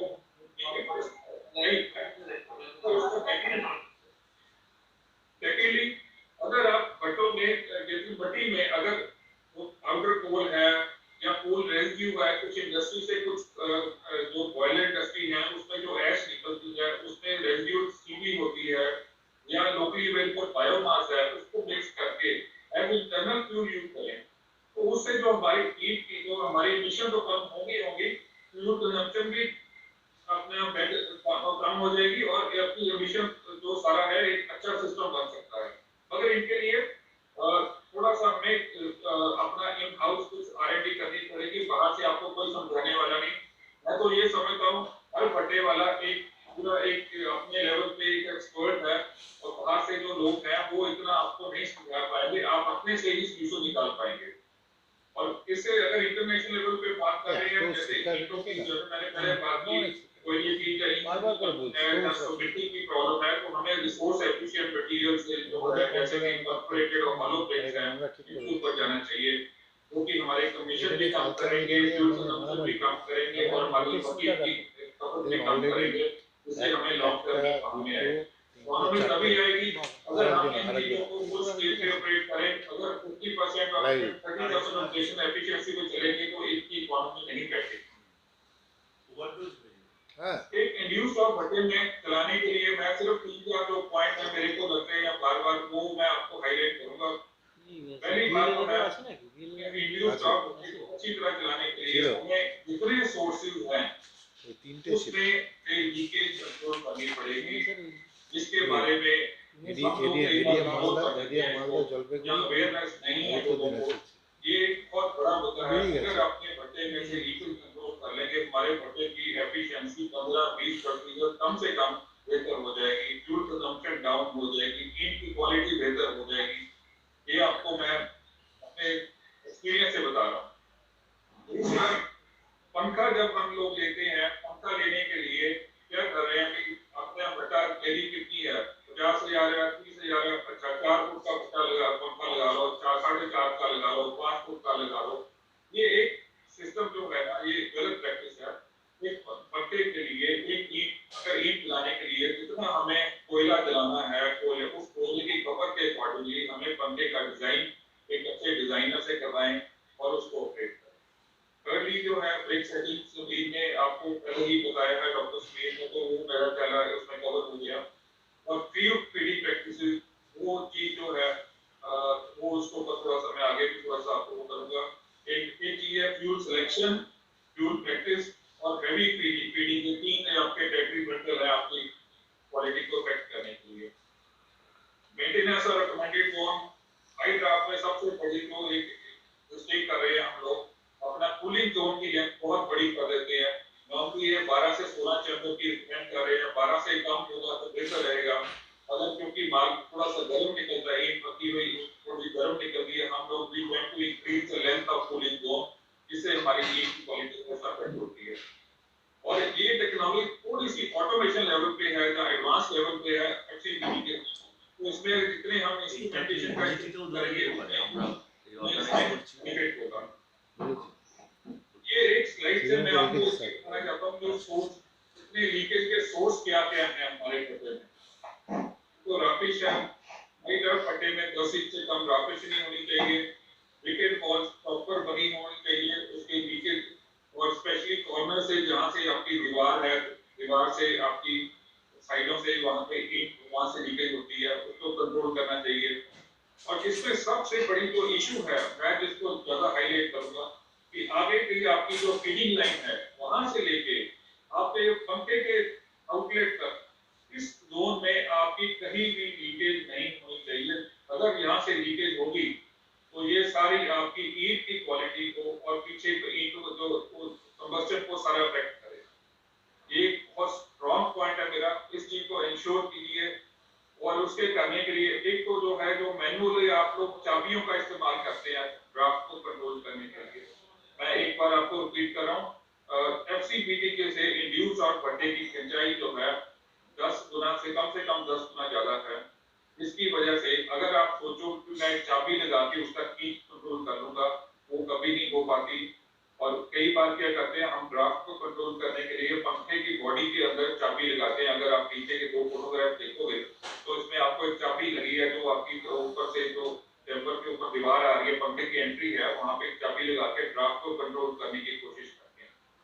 ये 2 चीजें जो है, इससे आपका कभी भी कंट्रोल नहीं होता ड्राफ्ट।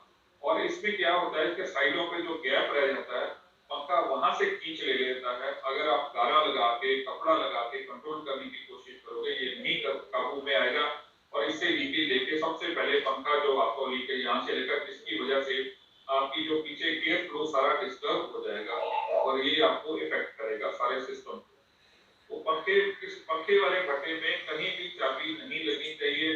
इसका ड्राफ्ट कंट्रोल करने के लिए वेरिएबल फ्रीक्वेंसी ड्राइव आप लोग लगाओ पंखे के मोटर के साथ, और उसी से आपकी इसकी पंखे की स्पीड को कम ज्यादा करके कंट्रोल करो। थोड़ा सा एक चीज मैं आपको और दिखाना चाहता हूँ, जो हमारे जो कोयला हम लोग उसका पार्टिकल साइज जो है, कोयले का साइज है, उसकी इंपॉर्टेंस और उसको जो फीडिंग हम प्रैक्टिस करते हैं, जैसे इसको देखते हैं कि यहाँ पे आगे हमारे इस आगे की तरफ जा रही है, तो आगे की जोन में कोयला अगर फीड करते हैं या पीछे की लाइन में फीड करते हैं तो उसमें क्या इफेक्ट पड़ता है। ये मैं आपको एग्जांपल बता रहा हूँ। कोयला जब हम लोग फीड करते हैं, पहले कोयला गर्म होता है, नमी छोड़ता है, उसके बाद जैसे पीछे सीबीआरआई की प्रेजेंटेशन थी, पहले वो 200-250 के टेम्परेचर से लेकर 400 टेम्परेचर तक वो हीट गेन करने के बाद वोलेटाइल मैटर उसको जलता है, फिर उसके बाद आपका कंबस्शन होती है, फिर वो ऐश पे कन्वर्ट होता है। तो ये मैं दिखा रहा हूँ, अगर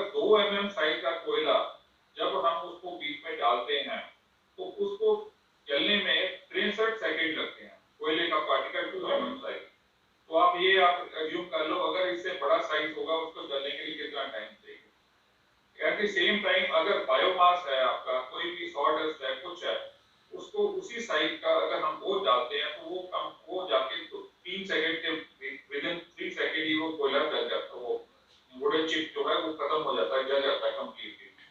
तो इसीलिए हम यही बोलते हैं जो आगे की लाइन है आपकी, इसमें आप लोग जो बायोमास ऐड करो, सॉडस्ट या वुडन चिप ऐड करो, तो दैट वो जो आपका जब आप डाला वो 3-4 सेकंड में ही जो जल जाए, वो काला धुआं बन के अनबर्न रह के बाहर ना निकले।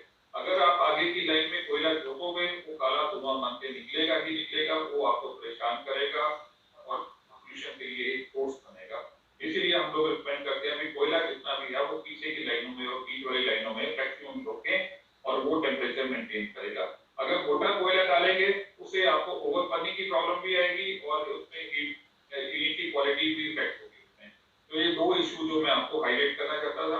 फैन सिलेक्शन की बात मैंने कर ली आपसे, आपको गुड क्वालिटी फैन हो, और फैन सिर्फ यही नहीं है, अभी कई बार क्या करते हैं वो एक ये फैन का ब्लेड लेके ऊपर ईंटों की कवर बॉडी बना देते हैं।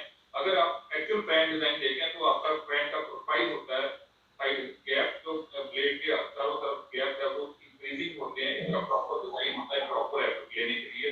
तो मेरा सजेशन यही है, अगर आपने फैन लेना प्रॉपर्ली डिजाइन फैन और प्रॉपर कंसल्टेशन के साथ लीजिए, ऐसे पर से वो काम आप कीजिए। भट्टों में फ्रीक्वेंसी ड्राइव जैसे मैंने बताया, स्पीड कंट्रोल करने के लिए पंखे की वो बेस्ट है। इससे आप पंखे को 200 आरपीएम से लेके आप 400-500 आरपीएम तक ऑपरेट कर सकते हैं, और इसमें आपकी पावर कंजम्पशन भी कम होगी और आपकी जो हीट की अपना कंट्रोल भी बेहतर रहेगा। और इसके साथ साथ आपका जो और इसको ड्राफ्ट को चेक करने के लिए YouTube मैनोमीटर होता है, सिंपल डिवाइस है, 100-200 रुपए की मिलती है। अगर आप डक के साथ लगा देंगे तो उससे आप मीटर को एक चेक पॉइंट चेक कर सकते हैं। टेम्परेचर मेजरमेंट्स बीच ने बात कर ली है, वोल्ट मीटर, एम्पियर मीटर जो वो तो आपको पता है, वो तो सारा मैंने देखने के लिए रिकॉर्ड। एक जो मुद्दा में हम लोग अभी शुरू किया है, मैं उसको थोड़ा सा हाईलाइट करना चाहता हूँ। अभी जैसे मैंने बताया अभी कोल की प्राइसेस बहुत शूट अप कर रही है, इधर आपके एरिया में होगी आने वाले टाइम में। अभी जो कोयला 1000 सीवी का कोयला हमें रफली 3 रुपए का 2 रुपए 70 पैसे के करीब पड़ रहा है। और अगर हम लोकली अवेलेबल बायोमास है उसको सोचें, राइस कैपेटी स्ट्रॉ है, अगर उसको बेल फॉर्म में है, ब्रिकेट फॉर्म में, पैलेट फॉर्म में है, उसकी प्राइसेस जो है वो लेके आप अगर आप देखेंगे तो अपनी 2 रुपए से भी 1.5 रुपए के आसपास वो पड़ती है। तो एक जो इशू है ये बायोमास का, अगर बेल या ब्रिकेट और पैलेट फॉर्म में अगर हम इस्तेमाल कर पाए तो उससे हमारी जो कॉस्ट है वो कम हो जाएगी। इसीलिए हमने कंट्री में first of its kind plant लगाए हैं अभी 2, जो कि अभी 20 से वो पूरी ब्रिकेट बन रही है। और पीछे हमने इसको 3 साल हमने इसको ईंट भट्टा में ट्राई किया, ब्रिकेट को फायर किया।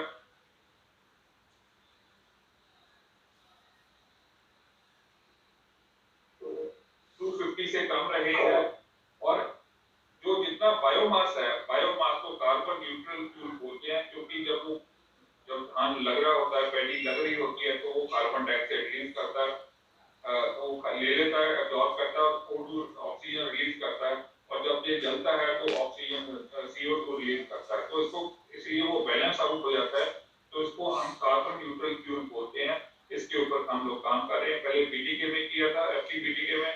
अभी हम ट्रायल जो कर रहे हैं पंजाब पोल्यूशन कंट्रोल बोर्ड के साथ मिलके, इनको जो इंड्यूस्ड ऑफ रिकलेंस में हम लोग करने जा रहे हैं। और वी एज्यूम 20% के तीन जो पैडी स्ट्रॉ है उसके पैलेट या ब्रिकेट उसको एस्टेब्लिश करने जा रहे हैं। और करके हम लोग इसको यहाँ पे हमारा जो इनिशियल लाइन है उसमें और बीच में कहीं पे उसको एस्टेब्लिश करेंगे उसका यूज, और जो कि ये एक फर्स्ट ऑफ इट्स काइंड होगा सारा कंट्री में। और एंड में मैं यही कहना चाहता हूँ, let us promote use of carbon neutral fuel which is abundantly available, सभी स्टेट्स में है, इसको प्रमोट करें। और we should not solely depend on the जो coal है जिसके लिए हमें फेस करना पड़ता है। Thank you very much for giving us the opportunity। और होपफुली अगर कोई जरूरत हो पड़ेगी या क्वेरी होगी तो मुझे kindly thank you Iqbal ji. मैं आपको पंजाबी में भी एक बार ਤੁਹਾਨੂੰ ਧੰਨਵਾਦ ਦੇਣਾ ਪੰਜਾਬੀ ਦੇ ਵਿੱਚ। ਤੁਸੀਂ ਨਾਰਥ ਤੋਂ ਆਏ ਹੋ, ਬਹੁਤ साढ़े इको कॉल ते तुसी आए हो, इसलिए तानू बहुत बहुत धन्यवाद देना। আমি ডক্টর কৃপাল সিংকে ধন্যবাদ জানালাম। পাঞ্জাবিতে ওনার ল্যাঙ্গুয়েজে উনি নর্থ ইন্ডিয়ার লোক ছিলেন। আমরা একটা ফোন করেছিলাম, তাতেই উনি রাজি হয়েছিলেন আমাদের এই মিটিং এ আসার জন্য। ফিউচারে ওনার আরো অনেকটা দরকার আমাদের পড়বে। এইটা তো আমরা আজকে ইন্ট্রোডাক্টরি করছি, অনেকে ভাবছেন হয়তো এটা কি বলছেন ওনারা, আপনারা হয়তো সবাই সবটা বুঝতে পারছেন না, কিন্তু এরপরে যখন ফিজিক্যাল মিটিং গুলো হবে সেখানে পুরো ট্রেনিং দেওয়া হবে ভিডিও দিয়ে বা ভাটার মধ্যে ফিল্ডে গিয়েও করা হবে। Thank you sir. Thank you very much.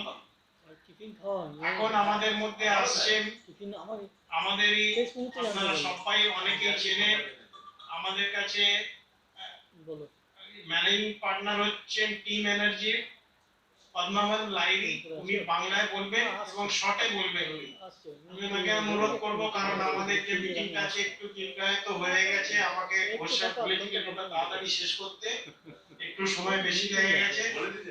আমি লাইরি সাহেব আপনি আছেন, আমিও আপনাকে স্বাগত জানাচ্ছি। আপনি একটু ছোট্ট করে বলুন, তাড়াতাড়ি বলুন এবং বাংলায় বলবেন, আমার মেম্বাররা একটু বুঝতে পারে যাবে। একদম ধন্যবাদ যোগেশজি। আমি সব থেকে আগে ধন্যবাদ জানাচ্ছি West Bengal pollution control board, West Bengal government, এবং একটা বাঙালি হয়ে আমি গর্বিত কি যে জিনিসটা পুরো ভারতবর্ষের মধ্যে আমরা অনেকদিন ধরে চেষ্টা করছি সেটা আজকে পশ্চিমবাংলা শুরু করলো। এই জন্য তেয়ারিজি, যোগেশ বাবু, উত্তম বাবু, দিলীপ বাবু, হরিশ রাওরাজি, এনাদের সবাইকে, ওয়েস্ট বেঙ্গল পলিউশন কন্ট্রোল বোর্ডের মেম্বার সেক্রেটারি ম্যাম এবং কল্যাণ রুদ্র সাহেব, সুব্রত স্যার চিফ ইঞ্জিনিয়ার সাহেব, এনাদেরকে অশেষ ধন্যবাদ। কি যেটা করলো এটাতেই আমরা বুঝতে পারি কি এগিয়ে বাংলা, এটাতেই আমরা বুঝতে পারি কি আমরা আগে এগিয়ে বাংলা আছি, এবং বাংলায় যেটা করলো আমি এক বাঙালি হয়ে নিজে খুব গর্বিত। টেকনোলজি সম্বন্ধে আমরা CBI with licensing last 21 years ধরে আমি এই রেড ইন্ডাস্ট্রিতে কাজ করছি। টেকনোলজি সম্বন্ধে আপনারা অনেকগুলো আমাদের সিবিআইও বললো, Punjab state science and council টেকনোলজিও বললো, এবং ডক্টর সাবির নেতাজিও বললো। আমি যে প্রবলেমগুলো ফেস করছে, যে প্রবলেমগুলোর জন্য আজকে এনজিটিতে কেস, যে প্রবলেমগুলোর জন্য আমরা বসে আছি, আজকে এত বড় মিটিং করছি, এই আমাদের চিফ ইঞ্জিনিয়ার সাহেব এত বড় টাইম দিল, এডিএম সাহেব এবং ডিএম সাহেব এবং পিজিআর অফিসাররা যে আজকে এতগুলো চিন্তিতের জন্য বসে আছে, আমরা সেইগুলো নিয়ে আমি কথা বলবো। আমি যেহেতু দূরে আছি, আমি পুরো প্রেজেন্টেশন দিতে পারছি না, সেই জন্য আমি আপনাদেরকে বলছি। বেসিক্যালি এখন যে প্রবলেমটা হলো, আমাদের পৃথিবী থেকে দু রকম এমিশন হচ্ছে, যেটা স্টাডিতে এসেছে। এক রকম এমিশন হচ্ছে স্ট্যাক এমিশন, সেকেন্ড এমিশন হচ্ছে ফিউজিটিভ এমিশন। স্ট্যাক এমিশনটাকে কন্ট্রোল করার জন্য আমরা বিভিন্ন ভাবে টেকনোলজি ইউজ করছি। লাস্ট 21 ইয়ার থেকে আমরা মুভিং চিমনি থেকে শিফট করে গেছি ফিক্সড চিমনি, তার সাথে আমরা গ্র্যাভিটেশন সেটলিং চেম্বার লাগিয়েছি। তারপরে আবার যখন 2015 এ যখন একটা প্রবলেম এলো, আমরা ইনডিউস ডট টেকনোলজিতে চলে গেছি। এখন যেরকম ভাবে এনজিটি কেস চলছে, যেরকম ভাবে এনসিআর চলছে, আবার নতুন টেকনোলজি যেতে হবে। কিন্তু সব টেকনোলজি গুলো আমাদের কান্ট্রির জন্য ভাইবেলিটি কিনা সেটা কোর্টকেও বুঝতে হবে, সেটা গভর্নমেন্টকেও বুঝতে হবে। কেন কি সব কান্ট্রির ডেমোগ্রাফি এরিয়া, সব কান্ট্রির প্রাইস ফ্যাক্টর, সব কান্ট্রির পারচেজিং ক্যাপাসিটি সবগুলো আলাদা আলাদা। সেই জন্য আমাদেরকে নিজেদের মধ্যে যতটা আমরা পারবো সেই চেঞ্জেস গুলো আনার জন্য আমাদেরকে চেষ্টা করতে হবে। সব থেকে প্রথমে আমরা যে বিপ্লব চালাচ্ছি, এই যে ফায়ারম্যান ট্রেনিং আর এই যে আমরা লোডার ট্রেনিং এর কথা বলছি, খুব ভালো কথা, কিন্তু আমাদের একটা জিনিস মনে রাখতে হবে যে ব্রিক ট্রেনে যে লেবার, এরা কিন্তু রোমিং লেবার। যে এই বছর আপনার কাছে এসছে, যে সামনের বছর আপনার কাছে আসবে কিনা এটা কিন্তু আপনিও জানেন না, ওই লেবারও জানেন। এবং করোনার পরে এই মাইগ্রেট লেবার গুলো আসা কিন্তু অনেক কমে গেছে। এই জন্য আমাদেরকে যে ট্রেনিং গুলো দিতে হবে, সেটা সুপারভাইজার, মুন্সি এবং ব্রিক ক্লিনার তাদেরকে নিজেকে ট্রেনিং দিতে হবে, কেন কি তারা ইন্ডাস্ট্রি চালাবে। মুন্সি আপনাদের পার্মানেন্ট স্টাফ, ম্যানেজার আপনাদের পার্মানেন্ট স্টাফ, তারা সবসময় আপনাদের বাড়িতে থাকে। তারা যদি নিজেরা জিনিসটা জেনে যায়, যেই লেবারই আসুক তারা গাইড করতে পারবে। এবং যদি ব্রিক ক্লিন ওনার একটু পেন নেয়, খালি ফাইন্যান্সটা ছেড়ে দেয়, ফাইন্যান্স একটা হয়, কিন্তু তাছাড়া যদি একটু টেকনিক্যালে মাইন্ড নেয়, যেরকম আপনাদের এখানে অশোক তিয়ারিজি নেয়, যোগেশ বাবু নেয়, আরো অনেক ভাটা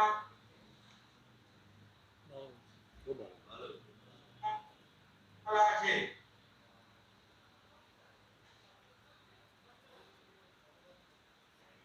সঞ্জয় জি আছে,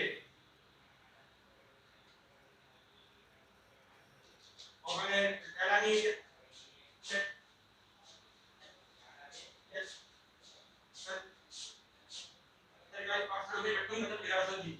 আর ওই লাভটা যাতে নিয়ে নেবে আমরা লেবারকে আপডেট করবো কিন্তু আগে নিজেদের আপডেট করবো যাতে আমাদেরকে যে লেবাররা বুঝতে না পারে সেই লেবার আমাদেরকে বোকা না বানাতে পারে সেই জন্য মুন্সি আর ম্যানেজারের ট্রেনিং খুব দরকার আর আমি বেশি কিছু বলবো না দু চারটে মেন পয়েন্ট আছে যেগুলো আমাদেরকে মেনটেন করতে হবে সব থেকে হচ্ছে এখন যেই কোর্টের যে ম্যাটারটা ট্যাগ এমিশনের সাথে একটা আছে ফিজিউটি ভেরিফিকেশন ফিজিউটি ভেরিফিকেশনটাকে আমাদের আটকাতে হবে ওটাকে আমাদের বেশি কিছু করতে হবে না সব থেকে প্রথমে হচ্ছে আমাদের আটার মধ্যেই সবকিছু আছে আর পশ্চিম বাংলায় কোনো জলের কমি নেই আমাদেরকে নিজেদেরই ভাটার চারদিকে একটা যদি আমরা পাইপ লাইন করে নিই আর ছোট ছোট স্প্রিংকলার পাওয়া যায় যেগুলো খুব সস্তা সেগুলো যদি আমরা দুবার করে তিনবার করে করি তাহলে আমাদের ভাটার পাশে পাশে যে মাটিগুলো ওড়ে সেই ওড়াগুলো বন্ধ হয়ে যায় যদি আমরা তিনবার করি একবার সকালে করলাম একবার দুপুরে করলাম একবার বিকালে করলাম এটাতে কিন্তু কোনো খরচা নেই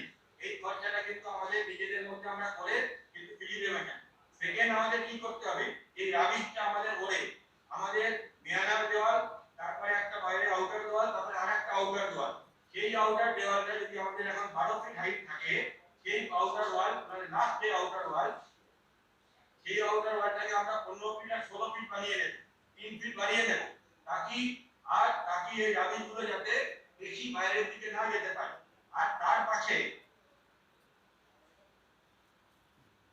আমরা যদি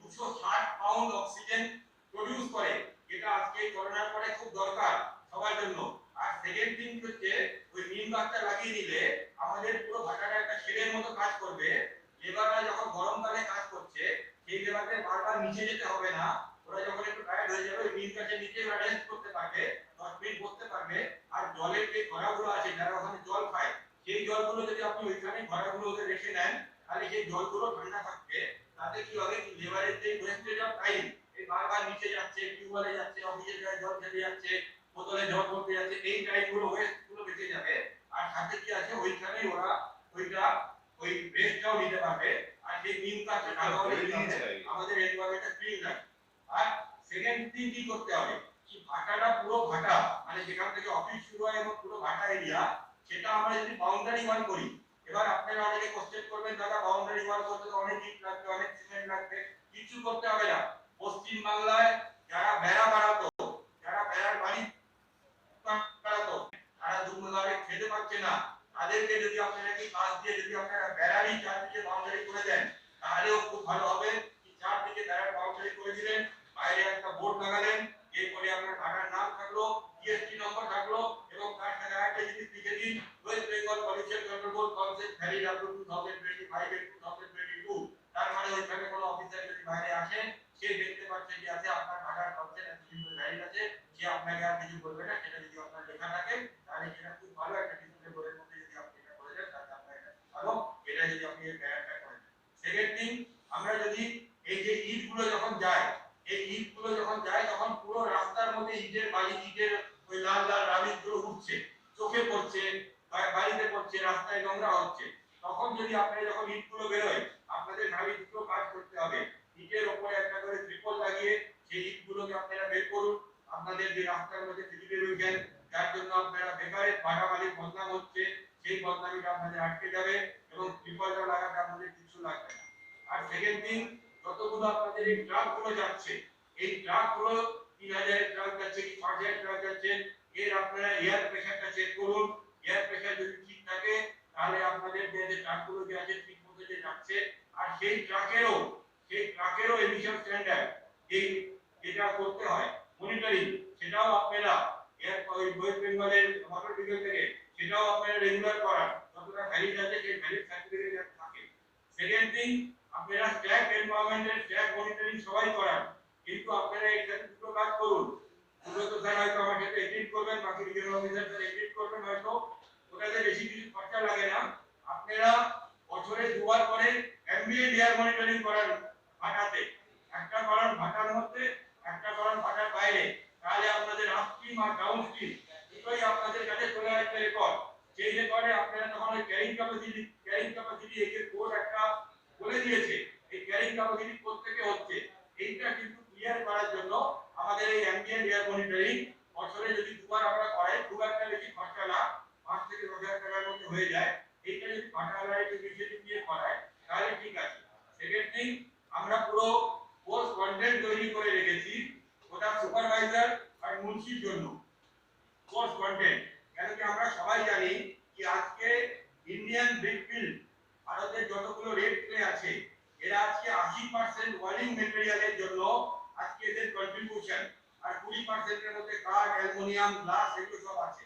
এই জন্য এই ইন্ডাস্ট্রিকে যদি চলতে হয়, এই ইন্ডাস্ট্রি যদি চলতে পারে এবং পলিউশনের নর্মস মেনে এবং মিনিমাম পলিউশন করে যদি চলতে পারে, সেই জন্য আমাদেরকে এই সুপারভাইজারদেরকে ওই আমাদের যে কেমন করে আমরা চেম্বার তৈরি করব, কেমন করে আমরা ইটের ভরাই করব, কি সাইজের চেম্বার হয়, কেন ওটা ডিফারেন্ট লোক আছে, ওরা ডিফারেন্ট বোঝাই করে, সেই বোঝাইটা একটা সিমিলারিটি বোঝাই করার জন্য আমার মনে হয় যোগেশজি আপনারা আপনারা এটা করলেন, এটাকে ইন্টারেক্টিভ মিটিং ছিল।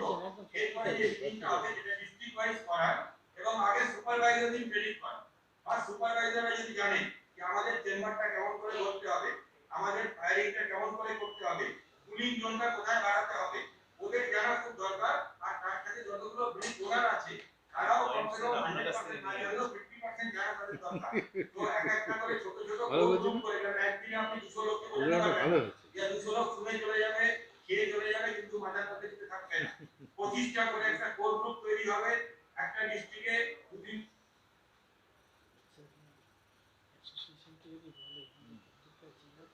আমরা বোঝাবো এবং একদিন ক্লাসরুম হবে, ভাটাতেই মিটিং হবে, আর একদিন ভাটাতে যাচ্ছে প্র্যাকটিক্যাল এক্সপেরিয়েন্স হবে।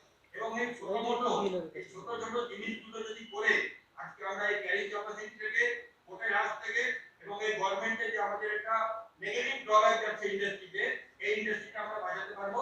এটার জন্য কিছু করতে হবে না, আমরা যদি আমাদের মেয়ানার চারপাশেও যদি স্প্রিংকার লাগিয়ে দিই, ওইখানেও যদি আমরা দুবার করে যদি জলের চেকআপ করি, এইখান থেকে আমাদের মাটিগুলো আসছে, সেই মাটিগুলো আমরা যখন তুলে আনি একবারে তুলে না আনি ওর মধ্যে যদি ট্রিপল রেখে নিয়ে আসি, তাহলে আমাদের পাঠার মধ্যে যে ক্রিটিফিকেশনটা হচ্ছে যে এই যে আপনাদের গুড হাউসকিপিং, যেটা সিপিসিবি চেয়ারম্যান পারিয়া স্যার যখন একটা ভাড়াতে ভিজিট করেছিলেন, তারপরে উনি ওই লেটারটা ডিসকাস করেছিলেন এবং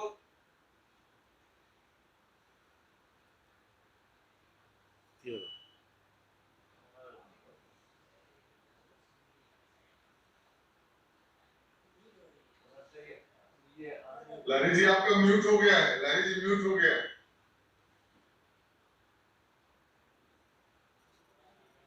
सब लेफ्ट করে তেয়ারি জি সেটা বিভিন্ন প্ল্যাটফর্মে এটা করেছি বলে আজকে তেয়ারি জি, যোগেশ জি, ওয়েস্ট বেঙ্গল পলিউশন কন্ট্রোল সব লোকরা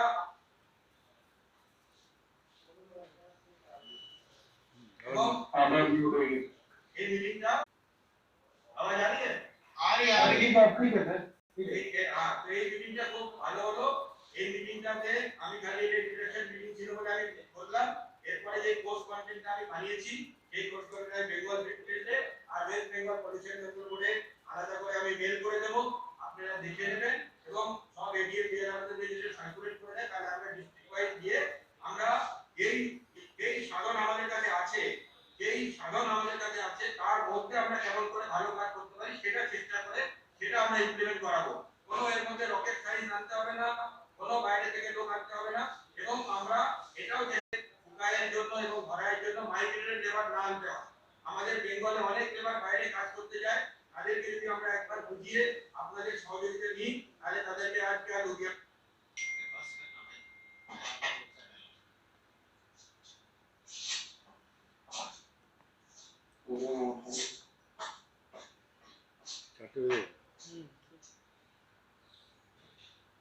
ডায়েরি সাহেব আপনার কথা বন্ধ হয়ে গেল, শুনতে পাচ্ছি না, আনমিউট করুন।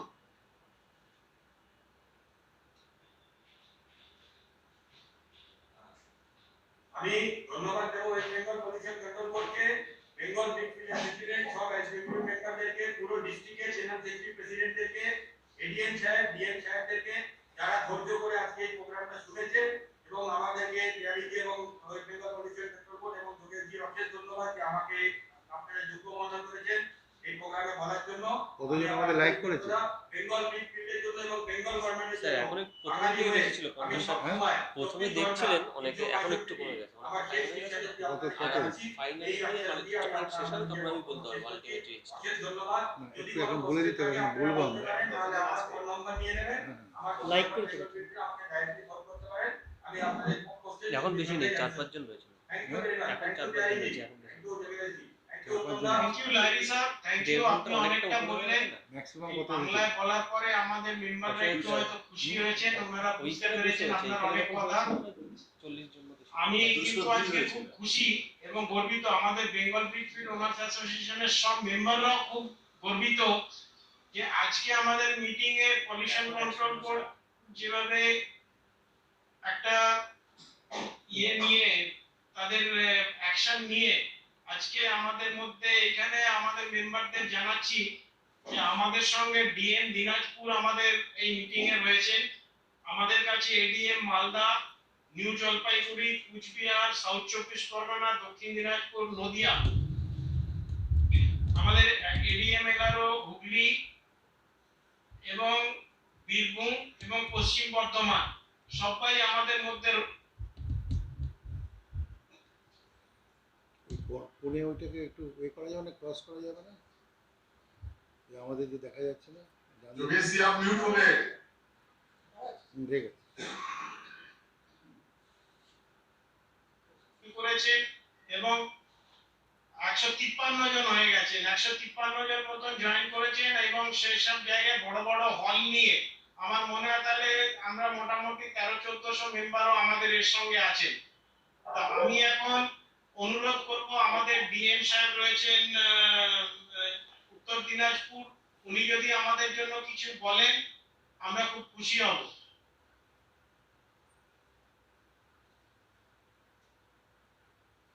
ডিএম স্যার,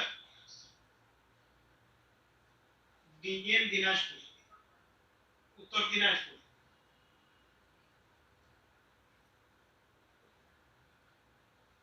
বেরিয়ে গেছে নাকি? স্যার আপনি তো আমি তো একবার বলে দিয়েছি, মানে আবার আবার একটু সমাপ চলে গেছে। শেষ করে দিলে হয়।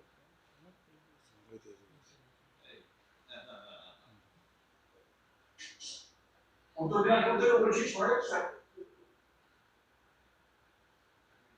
থ্যাংক ইউ স্যার, আপনাকে আমরা শুনতে পাচ্ছি, আপনি বলুন স্যার। আমরা প্রোগ্রামটা পুরোটাই শুনছি তো মানে টেকনোলজিটা আমরা আমাদের জেলাতে 50টা ভিত্তিক আছে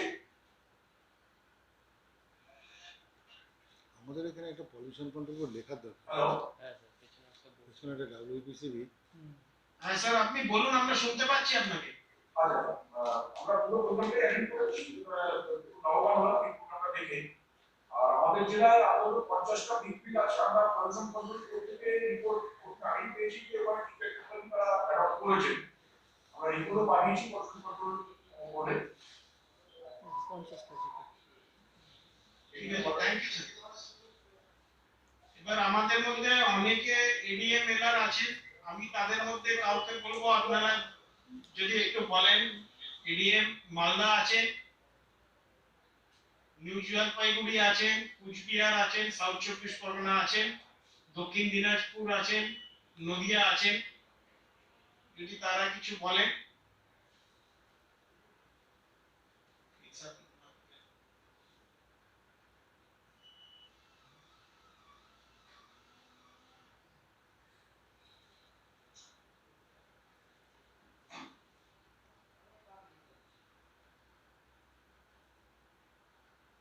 স্যার আমাদের তাহলে মিটিং এর টাইম খুব শেষ হয়ে আসছে, আমি এখন আমাদের অল ইন্ডিয়া প্রেসিডেন্ট অশোক তিওয়ারিজিকে বলবো উনি একটু সাম আপ করবেন, তারপরে আমাদের পলিউশন কন্ট্রোল বোর্ডের চিফ ইঞ্জিনিয়ার সুব্রত ঘোষ আছেন, উনি আমাদের এটাকে কনক্লুড করবেন মিটিংটাকে। মিটিংটা শেষের দিকে, তাহলে তিওয়ারিজি आप बोलिए प्लीज। নমস্কার। আজকে মিটিং এ একটা জিনিস খুব পরিষ্কারভাবে বলা হলো, যেটা ব্রিকবাজি বললেন কি আমাদের যে হাইড্রাম টেকনোলজি আছে আর যে প্র্যাকটিস আছে এর মধ্যে একটা ভ্যাকুয়াম রয়েছে, একটা গ্যাপ আছে। খুবই সত্যি কথা। এই গ্যাপটাই পূরণ করার জন্য এই আজকে মিটিং এর এটা আয়োজন করা হলো। এটা একটা মিটিং বলা ভুল হলো, এটা ওয়ার্কশপ করা হলো। কিন্তু এখানে কয়েকটা সাজেশন আমাদের কাছে এসেছে, যেটা হচ্ছে আমাদের লিকেজটা বন্ধ করার জন্য। আর সব থেকে বড় জিনিস যেটা এলো কি, যে ফার্স্ট লাইন গুলো আছে ওখানে আমাদের যে সারডাস্ট আছে বা রাইস হাস্ক আছে, যে কোনো বায়োফিউল আমরা যে ইউজ করতে, যেহেতু ওটা কার্বন নিউট্রাল ফিউল, আর একটা টেম্পারেচারটা আগে থেকে হাই রাইজ করে দেয়। আর একটা এলো কি আমাদের ফ্রিকোয়েন্সি ড্রাইভ কন্ট্রোল। একদম খুব সত্যি কথা কি, আমরা যে চাবি দিয়ে এটা কন্ট্রোল করতে চাই, এটা কিন্তু কন্ট্রোল সবসময় হয় না। সেই জন্য এটা খুব কস্টলি ইকুইপমেন্টও নেই। কিন্তু ফ্রিকোয়েন্সি ড্রাইভ কন্ট্রোল লাগালে আমাদের ওখান থেকেই, মোটর থেকেই আমরা আরপিএম কমালে আমরা কিন্তু ড্রাফটটা কন্ট্রোল করতে পারবো। স্প্রিংকলিং সিস্টেম এটা আগে থেকেই আমরা প্র্যাকটিস করছি, বেশিরভাগ ব্রিকফিল্ডে আমরা অলরেডি প্র্যাকটিস করছি, যাতে ফিউজিটিভ ডাস্ট আমাদের কন্ট্রোল হয়ে যায়। একটা ভালো জিনিস এখানে আরো বলা হলো, যেটা এনসিআরও সাজেস্ট করা হয়েছিল কি আমাদের যে আউটার গার্ড ওয়াল আছে তার হাইটটা ব্রিকফিল্ডের যে ভাটার যে হাইট আছে, নরমাল হাইট আছে, ওর থেকে যেন 3 ফুট বেশি থাকে। তাতে কি হয় কি, যে ফ্লাইএস যেটা আপনার ফ্লাইং রাবিশ আছে ওটা কিন্তু অনেকটাই কম হয়ে যায়। আজকে এই মিটিং এ এটা স্টার্ট হলো এই কিভাবে আমাদের এই সমস্যাটা একটা আমরা প্রবলেম স্টেটমেন্ট তৈরি করতে পারলাম। এবার যখন একটা প্রবলেম স্টেটমেন্ট তৈরি হয়ে যায় তখন কিন্তু half of the solution is done. এরপরে পলিউশন কন্ট্রোল বোর্ড কে আমি অনুরোধ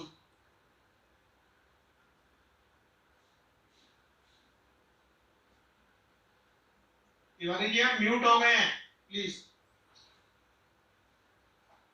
আমি পলিউশন কন্ট্রোল বোর্ডকে আমি রিকোয়েস্ট করব কি স্যার আপনারা এবার যে আছে একটা সিস্টেম তৈরি করে, যেখানে আমাদের যে স্টাফ আছে, যে আমাদের ম্যানেজারিয়াল স্টাফ আছে, আমাদের যে ফায়ারম্যান মিস্ত্রি আছে, তাদেরকে একটা ট্রেনিং দেওয়ার একটা প্রোগ্রাম করার অনুরোধ করছি, যাতে পুরো একটা পাইলট প্রজেক্ট হিসাবে একটা এরিয়াতে। আর আমাদের ট্রেনিং প্রোগ্রামের জন্য এক্সপার্টাইজ রয়েছে, ডাক্তার সমীর মাইকেল আছেন, ওনার যথেষ্ট এটা এক্সপার্টাইজ আছে, ওনার রিসার্চ এর উপরেই আছে, থিসিস এর উপরেই আছে। আর উনি এই লাইনে অনেকদিন ধরে কাজও করছেন। তো আমি চাইবো ডাক্তার প্রিতপাল স্যার আছেন, ওনার একটা অলরেডি প্রোগ্রাম চলছে সব জায়গায়। আরো আমাদের যে training doctor Neeraj Jain sir আছেন, ওনারা আমাদের যথেষ্ট টেকনোলজি প্রোভাইড করেছেন। পশ্চিমবাংলার কিন্তু যে গ্র্যাভিটেশনাল সেটলিং চেম্বার যখন কোনো জায়গায় পাওয়া যাচ্ছিল না, তখন কিন্তু সিবিআরআই তখনকার ডাইরেক্টর ডাক্তার হেজলা, উনি আমাদের সঙ্গে এই কাজটা আমাদেরকে টেকনোলজিটা প্রোভাইড করেছিলেন। তাকেও আমরা অনুরোধ করবো স্যার আমাদের জন্য একটা প্রজেক্ট তৈরি করতে হবে। পশ্চিমবাংলার পরিস্থিতি আলাদা আছে, এখানে হিউমিডিটি অনেক বেশি হয়। নর্থ ইন্ডিয়ার মতন এখানে কিন্তু হিউমিডিটি নেই, এখানে অনেক বেশি কন্ডেন্সিংও হয়। সুতরাং আমাদের এখানে এসপিএম লেভেল কোনোদিনই 250 থাকে না, ওর অনেক নিচে থাকে, 100 নিচে মোটামুটি থাকে। তো কিভাবে এটা ভালো প্র্যাকটিস করা যায়, আর কিভাবে এটা ভ্যাকুয়ামটা কম করা যায়, ভ্যাকুয়ামটা সলভ করা যায়, এর জন্য আমি পলিউশন কন্ট্রোল বোর্ডের আধিকারিকদেরকে অনুরোধ করবো স্যার আমাদের একটা প্রোগ্রাম নেওয়া হোক স্টেট ওয়াইড, আর কিছু এরিয়াতে পাইলট প্রজেক্ট হিসাবে এটা প্রোগ্রামটা করব। ধন্যবাদ। थैंक यू तिवारी साहब, आपने बहुत अच्छी तरह से बंगाली में समझाया लोगों को, আপনি বাংলায় সবাইকে বোঝাতে পারলেন। এখন আমাদের এই মিটিংটা শেষ পর্যায়ে। আপনারা কিন্তু এখন আমাদের chief engineer Subrata Ghosh, West Bengal pollution control বোর্ডকে, আসলে উনি হচ্ছেন এইটা পুরো পেছনে মাস্টারমাইন্ড। উনি এই প্রোগ্রামটা এইভাবে আয়োজন করানোর জন্য আমাদের সব রকম হেল্প এবং সব রকম আমাদের জন্য যত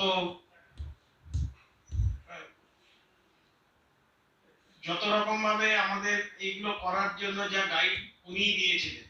তো আমি সেই জন্য এখন আমাদের সুব্রত ঘোষ, আমাদের chief engineer West Bengal pollution control বোর্ডকে, যিনি এই মিটিংটা করিয়েছেন, এই ওয়ার্কশপটা করিয়েছেন, ওনার কাছে আমার অনুরোধ যে উনি এই মিটিংটাকে শেষ করার জন্য ওনার কথা শেষ কথাগুলি একটু বলুন।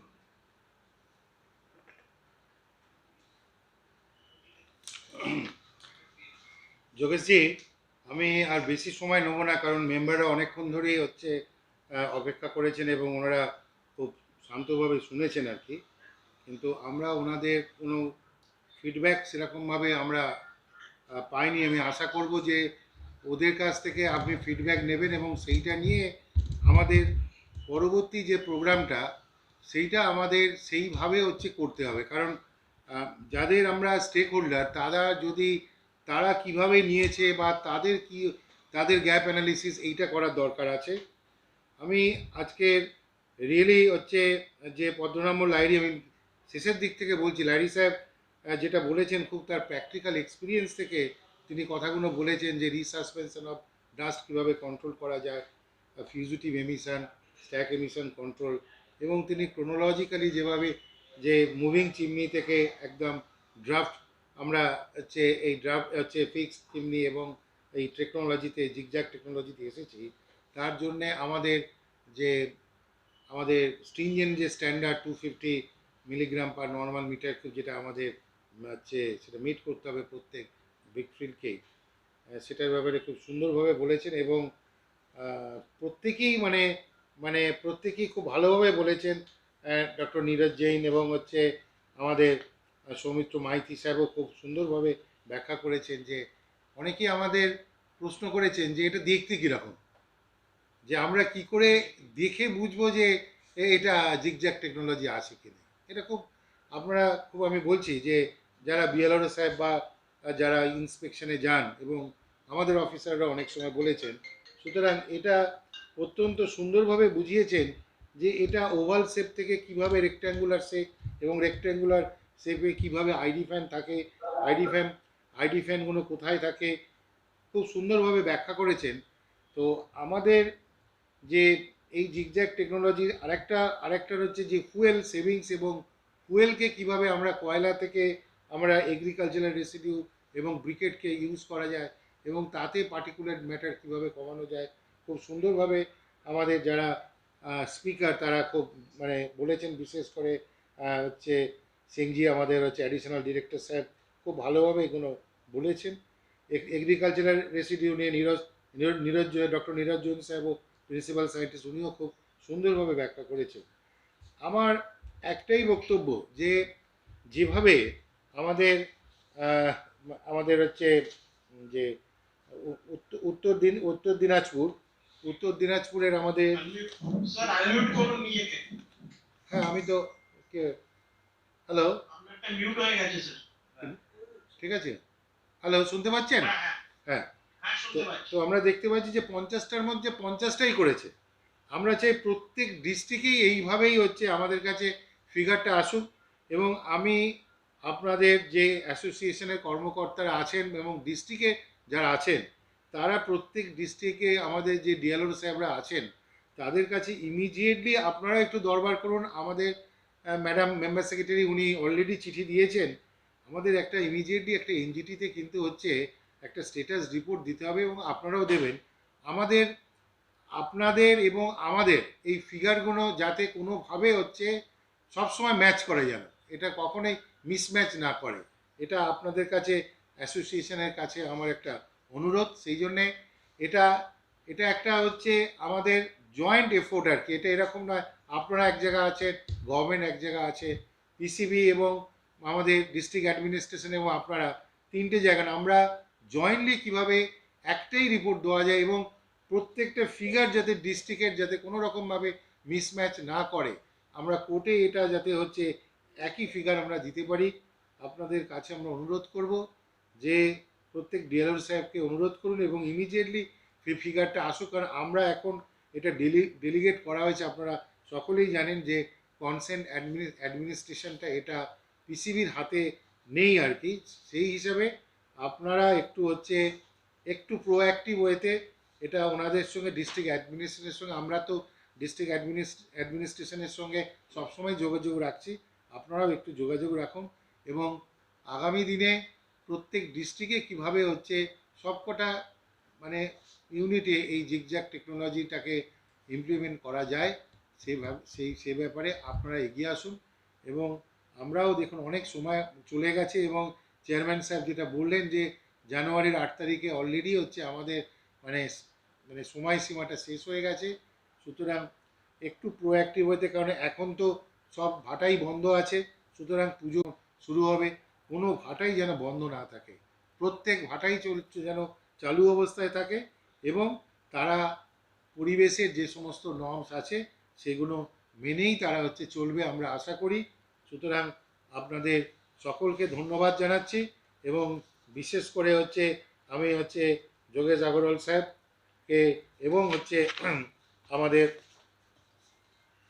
অশোক কুমার তিওয়ারি সাহেবকে আমি আমাদের পশ্চিমবঙ্গ দূষণ নিয়ন্ত্রণের পর্ষদ থেকে আবার ওনাদের ধন্যবাদ জানাচ্ছি এবং আগামী দিনে মাঠে কিভাবে ওনাদের ট্রেনিং দেওয়া যায়, যেটা বলা হয়েছে যেটা খুব সুন্দরভাবে বলেছেন যে এখানে সত্যি মাইগ্রেটেড লেবার, কিন্তু সুপারভাইজার এবং মুন্সি লেভেলে যদি এই ট্রেনিংগুলো আমরা দিতে পারি তাহলে আমার মনে হয় যে যারা এখানে মানে মাইগ্রেটেড লেবার আসবেন তারা শ্রমিকদেরও তারা প্রপারলি ট্রেনিং দিতে পারে।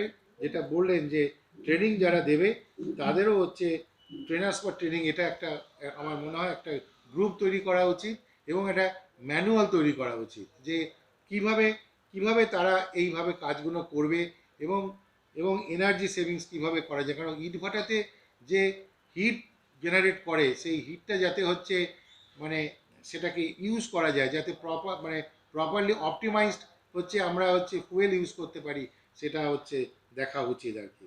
দূষণ নিয়ন্ত্রণটা কিন্তু এটাও একটা বিষয়, যতটা আপনি ফুয়েল কম পোড়াবেন ততটাই কার্বন ডাইঅক্সাইড গ্রিনহাউস গ্যাস কমবে এবং ততটাই কিন্তু আপনার প্রপোর্শনেটলি পার্টিকুলেট ম্যাটারও কমবে। নমস্কার।